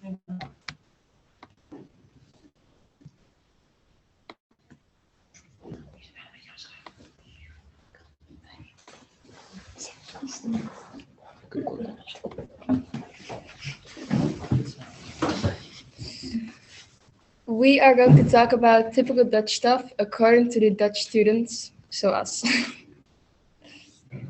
We are going to talk about the topics weed and cycling culture. First, we're going to talk about weed, and our first point is the legalization of weed. As the past presentation already mentioned, it's not completely legal. It's one of those stereotypical things about the Netherlands. They're not wrong. Weed is tolerated but not legal, which means that you can sell it with a permit and buy it from coffee shops. Growing weed is still illegal, so coffee shops need to get their weed illegally. It's not completely legalized, it's still tolerated. In our cities that attract the most tourists, there's a lot of gift shops that sell marijuana-themed products. Also, in our lesser-known cities, the use of marijuana is really common in our culture. Even though it isn't legal for children under the age of 18 to smoke weed, it isn't strange to see teenagers smoking a joint. It might seem that all Dutch people indulge in the use of weed, but it isn't the case. Most people go their lives without even trying weed. I'm telling you about how accessible it is to get weed. In the Netherlands, you have many coffee shops, and no, they do not sell coffee like you would expect. They sell weed. The main thing they sell are blunts with weed in them. In the Netherlands, we call them jonkos. There are also many illegal dealers who sell it, but it's not allowed because you need permission to sell it. The next thing we're going to talk about is the cycling culture of the Netherlands. Our cities are based on bikes and accessibility instead of being car dependent like many cities around the world. You can see this in the ways our cities are designed. Everything is in closer range for people on bikes. We have designated bike lanes on almost every road, and we have whole roads that are made for bikes. We have so many bike lanes and streets that I could go around the world 2 times. Everything in our country is made for bikes, as it is our main form of transportation. One of the benefits of having a city plan based on bikes is that it's way safer to bike for a regular citizen. This very high form of safety for cyclists is so apparent in the Netherlands, not only because of the smart city planning, like I mentioned before, but also because of culture surrounding cycling. In the Netherlands, because everybody bikes, there is much more room and respect for cyclists, and this prevents a lot of accidents. Next up, I'm going to talk about history. For history, I would like to tell a story.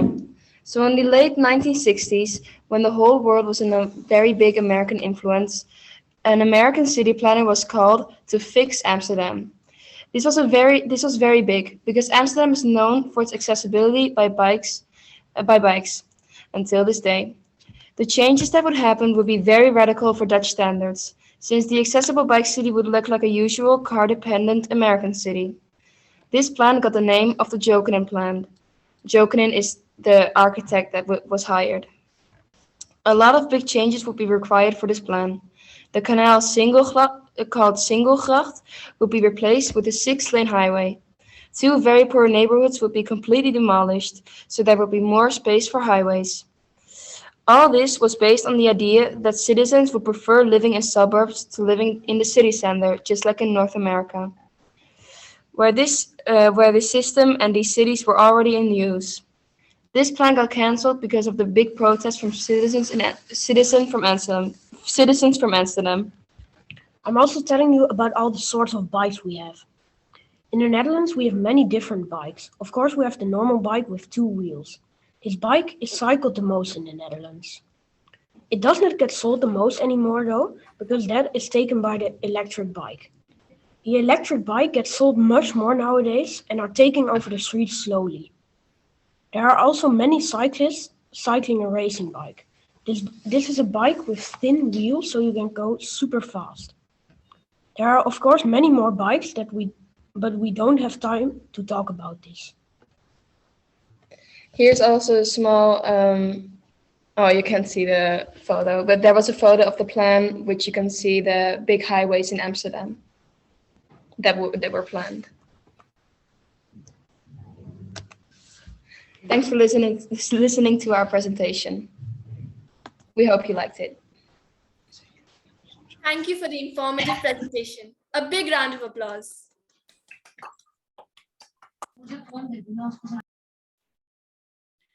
Dance is the hidden language of the soul. The job of feet is walking, but their hobby is dancing. Let's watch a very unique cultural presentation with amalgamation of dance and music accompaniment, beautifully coordinated in the virtual mode by the students of Amity International School, Pushp Vihar.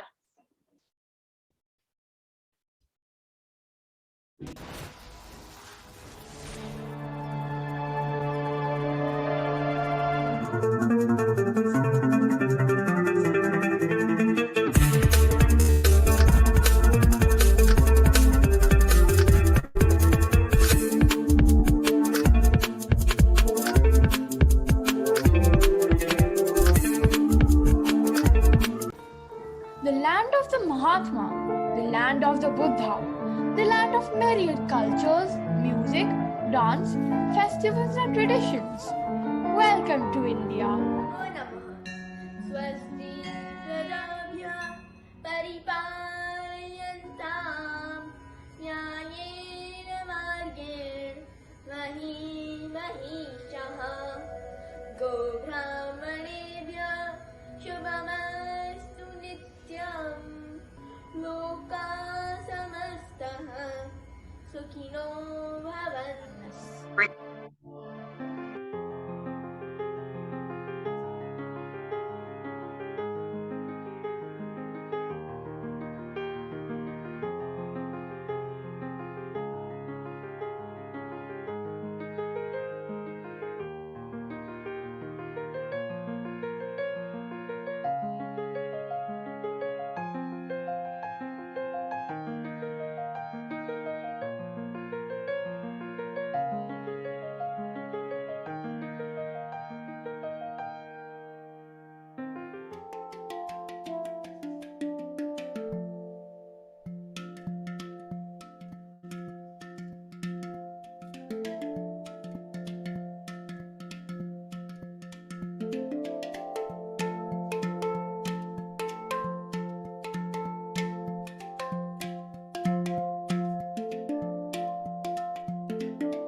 We thank you for this mesmerizing performance. They deserve a big round of applause. As India celebrates and commemorates 75 years of independence and the glorious history of its people, culture and achievements, Azadi Ka Amrit Mahotsav, Amity International School, Vasundhara Sector 6, Ghaziabad is fueled by the spirit of global peace and development and has come up with a musical extravaganza reflecting the true spirit of oneness in diversity. It is a tribute to our country, India, which is moving forward in great speed, rich in knowledge and science, leaving its mark from Mars to the moon. So brace yourself for a high-octane dose of entertainment, an amalgamation of grace, synchronization, expression, and creativity, which is definitely going to be beautiful, alluring, and flawless.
Thank you for such a wonderful performance. A big round of applause.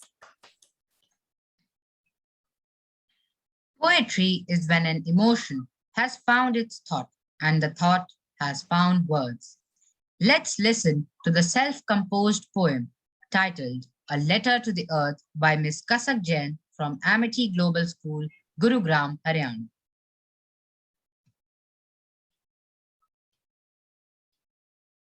Hi, I'm Kasak Jain from Amity Global School. Being an IB student, I've always been a creative and a reflective learner. I've become more open minded and definitely a better communicator.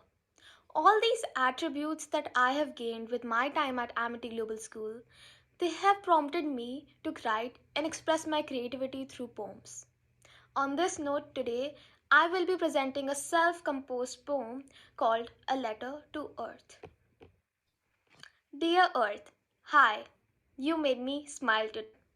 I saw you today in all your colors, the ones that were drained before and now, making you alive again. You made me smile today. I looked at you, all your colors, creations, and diversity, and realized how effortlessly you did your job parenting around 7.8 billion but forgot yourself. We could feel your drained skies hiding behind the smoke in grey. We could see your lands and oceans being filled with waste. We took you for granted and said, what can we do to save the earth? What is done is done. But you were our savior from the very beginning. To lose you is to lose ourselves. You made me smile today. You started restoring yourself the first chance you got after the centuries of exploitation. But your children are already thinking about doing it all over again. To handle everything with such grace, only you can do it. In all your colors, I saw, felt, and heard you alive again. You made me smile today.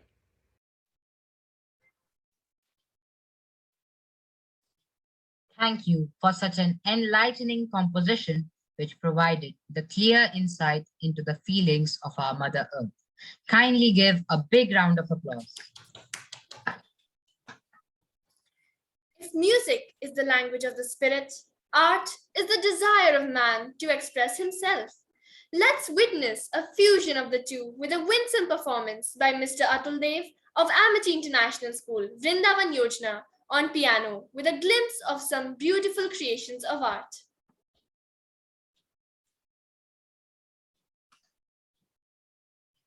Hi everyone, I'm Atul Dev, student of grade 11 science, Amity International School, Vrindavan Yojana, Lucknow.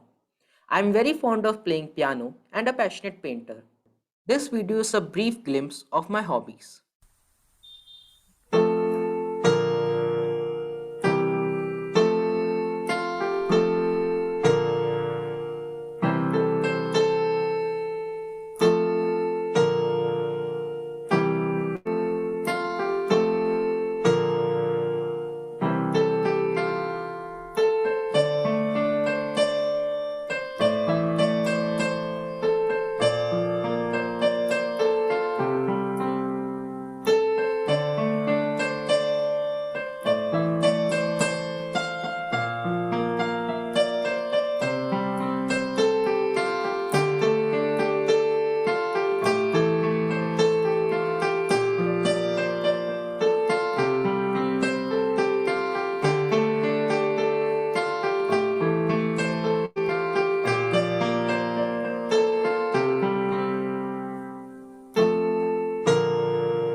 Thank you. Please give a big round of virtual applause for such a soulful performance. Old Delhi is full of old memories of the history and culture of India. Food is a religion in this city. The heavenly aroma of food literally liberates the taste buds here. You can never forget the shopping experience here and the old monuments. Let's have a virtual cultural walk of Old Delhi with the students of Amity International School, Mayur Vihar, New Delhi. Hi, I'm Lakshadev from Amity Mayur Vihar. Today I am in Old Delhi. 9 and this is the Delhi Darwaza, gateway to Old Delhi. Now we first arrived at the Shri Digambar Jain Lal temple. This temple is dedicated to Lord Parashvanath. The entire temple is constructed in red sandstone and thereof is locally known as the Lal Mandir. Gauri Shankar Temple, an 800-year-old structure dedicated to Lord Shiva. Shiva, the divine masculine energy who is the absolute reality, and Ma Adi Shakti, which is the divine feminine energy that flows in everything that lives. This temple is the representation of two sacred energies. We then saw the Central Baptist Church, which is considered the oldest church in Delhi and is a fine example of European architecture of that era. The walls had memorials of those who devoted their lives in the service of the church. We then headed on to our next destination, which was the historic Sheeshganj Gurudwara. Sheeshganj Gurudwara was established in 1783 and was built at the spot where Sikh Guru, Guru Tegh Bahadur, was beheaded by the Mughal Emperor Aurangzeb. I was awestruck by the architecture. The Sheeshganj Gurudwara is built in the Mughal architectural style with meshwork windows, pavilions and parapets, all in sandstone.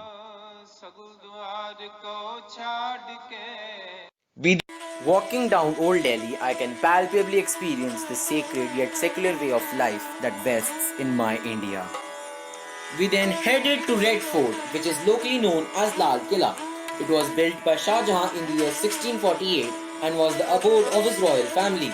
It marks the shift in the era of concentration of power to Delhi through various Rajput and Mughal rulers, and its architecture is just mesmerizing. As gold, Shah Jahanabad was its ancient name. Now we call it Old Delhi Lane, standing tall with great wide wall, Red Fort at center, praising its inventor. All this makes one thing for sure, new or old, Delhi shines as gold. Gurudwara, mosque, church and temple makes Old Delhi worldly example. Hustle and bustle at Chauri Bazaar, glittering lehengas with lots of shining sitars, heavenly parathas at Parathe Wali Gali, flavorful spices at Khari Bauli, drooling jalebis and samosas. Come visit Chandni Chauk's Galiba. All this makes one thing for sure, new or old, Delhi shines as gold.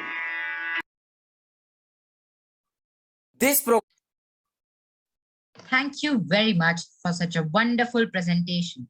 They deserve a big round of applause. Indraprasth is mentioned in ancient Indian literature as a city of the Kuru kingdom. It was the capital of the kingdom led by the Pandavas mentioned in Mahabharata. Modern historical research pin its location in the region of present-day New Delhi, particularly the Old Fort. New Delhi has always been the epicenter of culture and politics of India. The students of Amity International School, Saket, New Delhi will take you to a virtual tour of New Delhi. Over to you.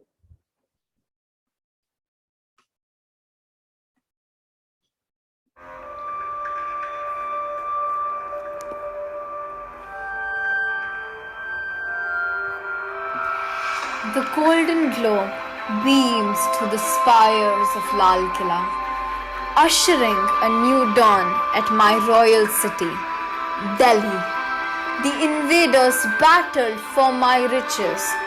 The poets wrote shairi on my fate. I am immortal, the crown of India, Delhi. Look around me, nestled in the lap of majestic monuments, the meandering lakes of Deer Park, the lush green lawns of Lodip Garden, the eternal flame at India Gate. They all whisper tales of selfless sacrifice. I am alive, evolving, pulsating. I am the icon of the 21st century mega city. The metro runs like my veins, crisscrossing boundaries. The sprawling malls are a treat for friends and families. People travel across the world for my medical facilities. I am the torchbearer of the IT revolution, where Amity nurtures the young generation, enriched with knowledge and path-breaking innovation, carrying my fame far and wide to bind the world as one peace-loving nation. Amity, for decades, has been a temple of holistic education. We here aim at creating a new India by blending modernity with tradition. I am Niharika Roy and would be representing New Delhi and New India at YRoNS 2022. Thank you very much. Let's put our hands together for the creative performance.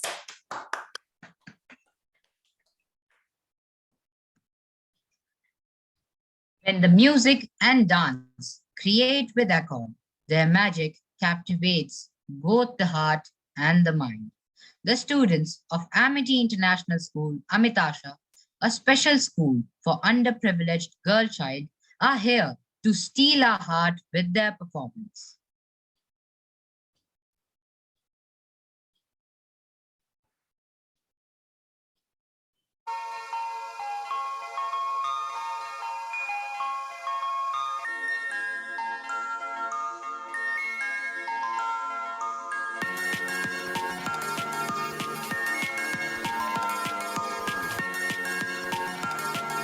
ये देश है वीर जवानों का, बेलों का, मस्तानों का, इस देश का यारों, इस देश का यारों क्या कहना, ये देश है दुनिया का कहना।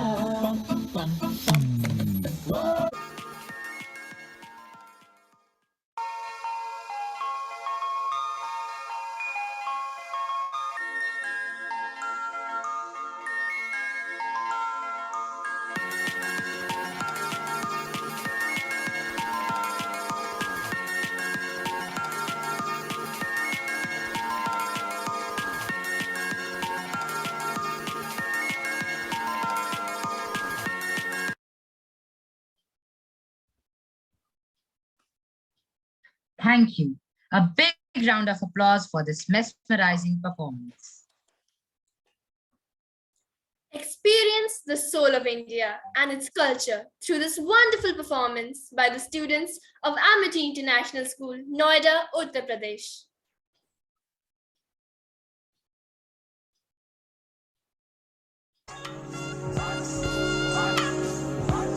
ये जो देश है तेरा, स्वदेश है तेरा, तुझे है पुकारा।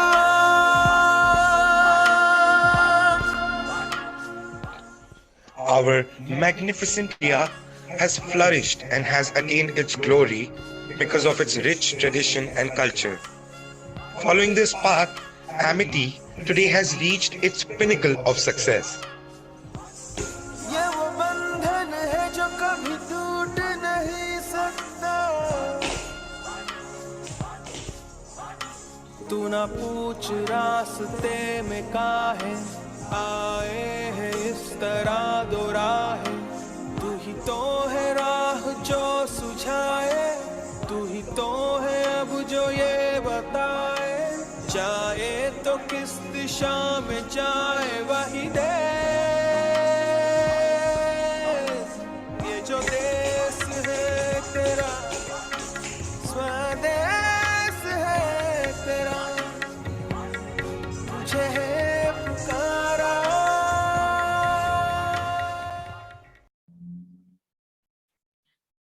Thank you very much for that vibrant and colorful presentation. Let's put our hands together for the performance. And now enjoy the beautiful dance on the festival of Holi, prepared by Amity International School, Vrindavan Yojana, Lucknow.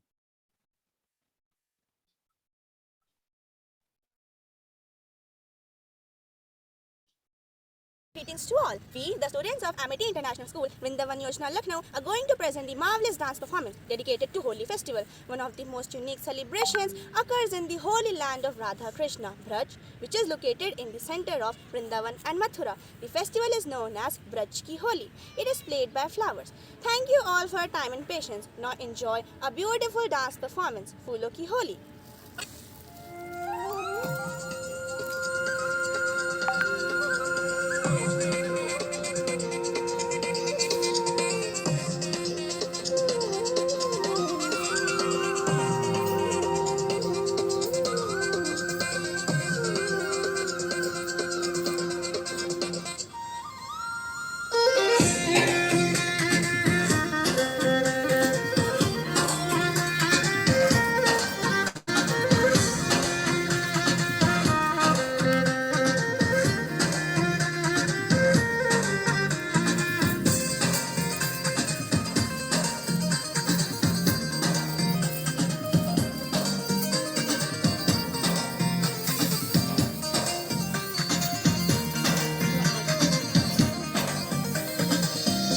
आए भाग खिलन गोपाल बरसाने में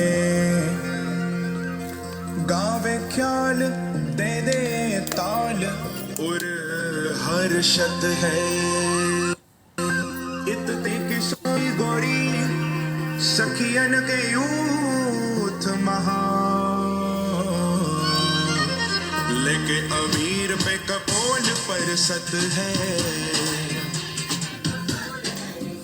ओ लेके अमीर पे कपोल पर सत है खेल रहे ओ होली खेल रहे हाँ हाँ होली खेल रहे बांके बिहारी आज रंग बरस रहा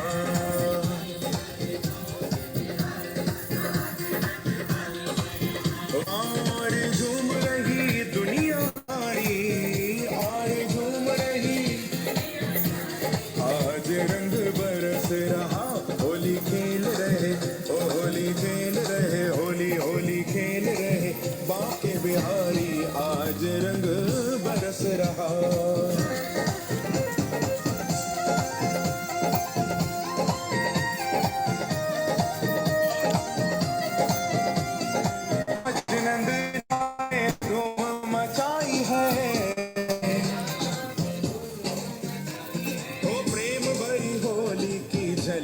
दिखती है रंग भर भर के ओ रंग भर भर के भर भर के भर भर के मारी पिचकारी आज रंग बरस रहा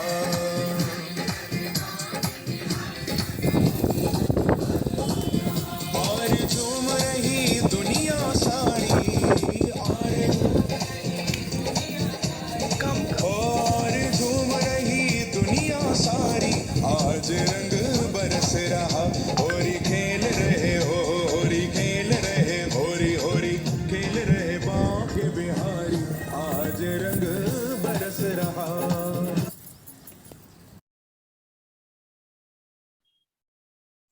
Thank you for such a vibrant and colorful presentation. A big round of applause. I would like to thank all the participants for their relentless efforts in presenting their best. Now, we request all the participants, guests, and teachers to kindly fill the feedback form posted in the chat box. While you fill the form, a soft music will be played for 2 minutes.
Before the Amity schools sign off for the day, I request Director, Amity Educational Resource Center, Ms. Jyoti Arora ma'am, to kindly give the closing remarks. Thank you so much. I think we all will agree that we had a wonderful program today, both the science presentations, all the projects, and also the cultural program. Each and every project was exceptionally good. I'm really amazed with the kind of effort each school has put, all teams and all students have put to raise the standard of YRoNS. It's really satisfying and very motivating. And I'm sure Mr. Ishtvan and all the teachers who were responsible for the science projects and the culture program, they will agree that day two was really exceptionally good. I would like to invite everyone to give their feedback just for a little while so that we can share our thoughts on today's program. And then after this, we can have the workshop. Mr. Ishtvan, over to you.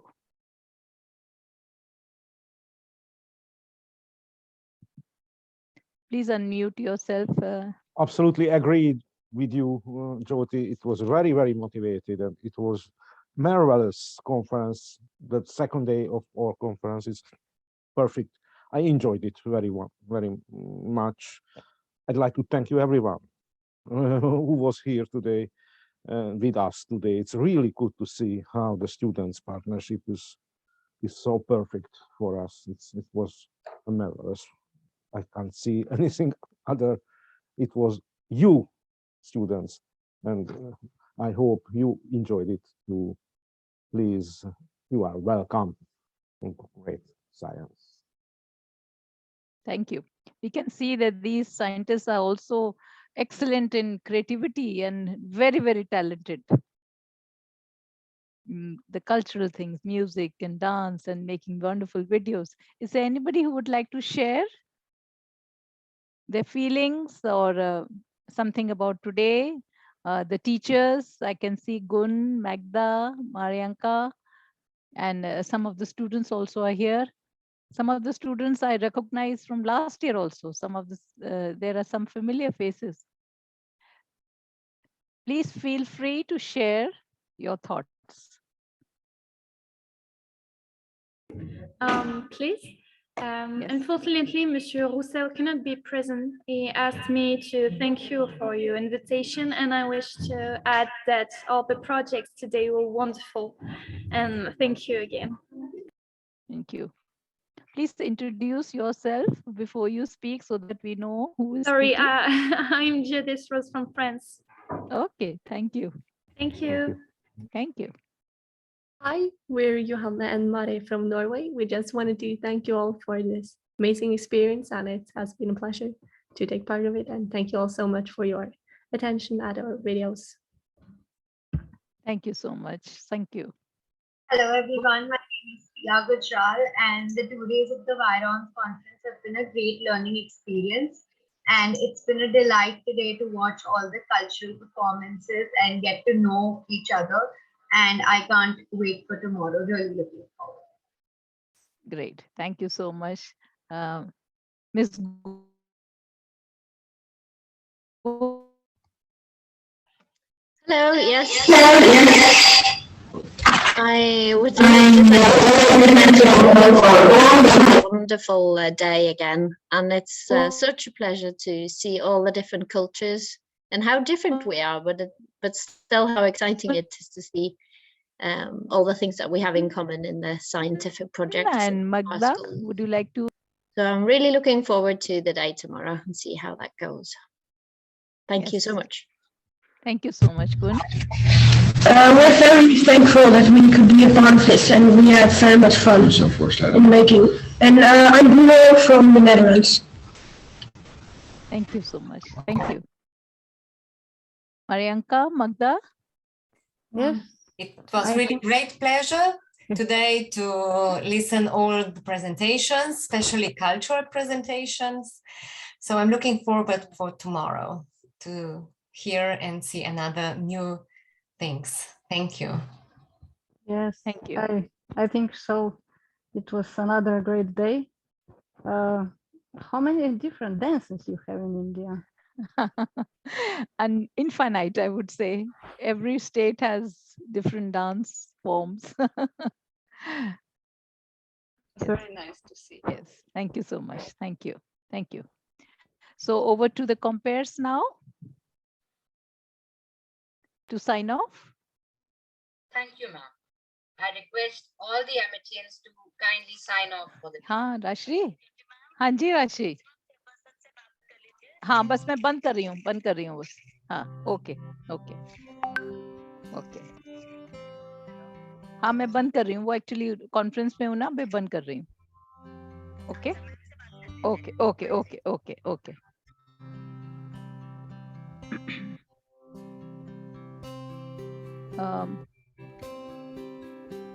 we really want to thank the the team from Amity International School Vasundhara 1, the principal and all the teachers who have really worked hard to make this program a grand success. And now I think the Amity students, it's pretty late here, so they will sign off and then we will have a wonderful workshop. Thank you so much. Can you just announce regarding the workshop? Yes, ma'am. So for all the other international schools, there will be a workshop on Instagram conducted by Miss Brea Wemens, the school in charge of Het Stedelijk Lyceum, Netherlands. So We can't hear you, Advya. Thank you very much. I will just start yourself. sharing my screen.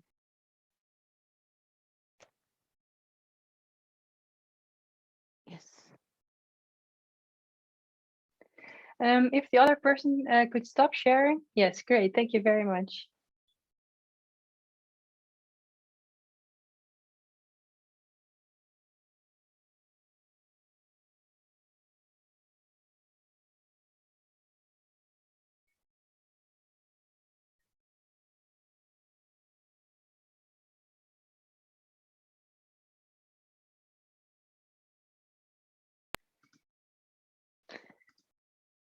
All right. Good afternoon, everybody. At least it is an afternoon in the Netherlands. I have been here for a while and I've seen your presentations and they were all very inspiring. So great job. I really loved seeing them. And I hope that you have a little bit of energy left for a workshop, an Instagram workshop. So tell me, let me know in the chat with an emoji how you're feeling. So are you okay? Are you happy? Do you have some energy? Happy. That's good. That's good.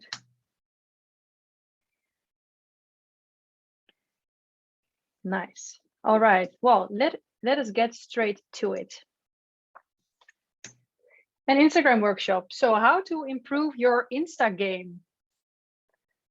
What will I talk about today? So first I will do a little introduction. I will tell something about myself. Who am I?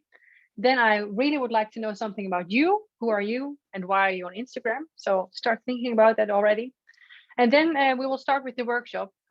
First, we will talk about why you are on Instagram, then how to grow your Instagram. I will share my favorite apps that I use when I edit. And then, of course, this is a workshop. It's not only a presentation. So it's time for you to get some work done. I will share some Instagram story hacks that you will be trying out. And we will doing a fun Reels transition. So I'd say let's get straight to it. Who am I? My name is Brechtje Wijmans. I am 25 years old and I am living in Borne in the Netherlands, together with my boyfriend Bart. You see him right here, the guy with the beard. We have two cats. This is Fine and this is Oscar. And yeah, I just graduated from the Master in Management at Nijrode Business University. And as for my hobbies, I love to play the violin. I really love to travel. I love photography. And I have got my own social media company. It's called B Media, and I help other entrepreneurs with maintaining their social media channels, meaning that I make the pictures for them and I make and maintain their social media channels. All right, this is already enough about me. Now, I really would love to hear about you. Who are you? So could you go to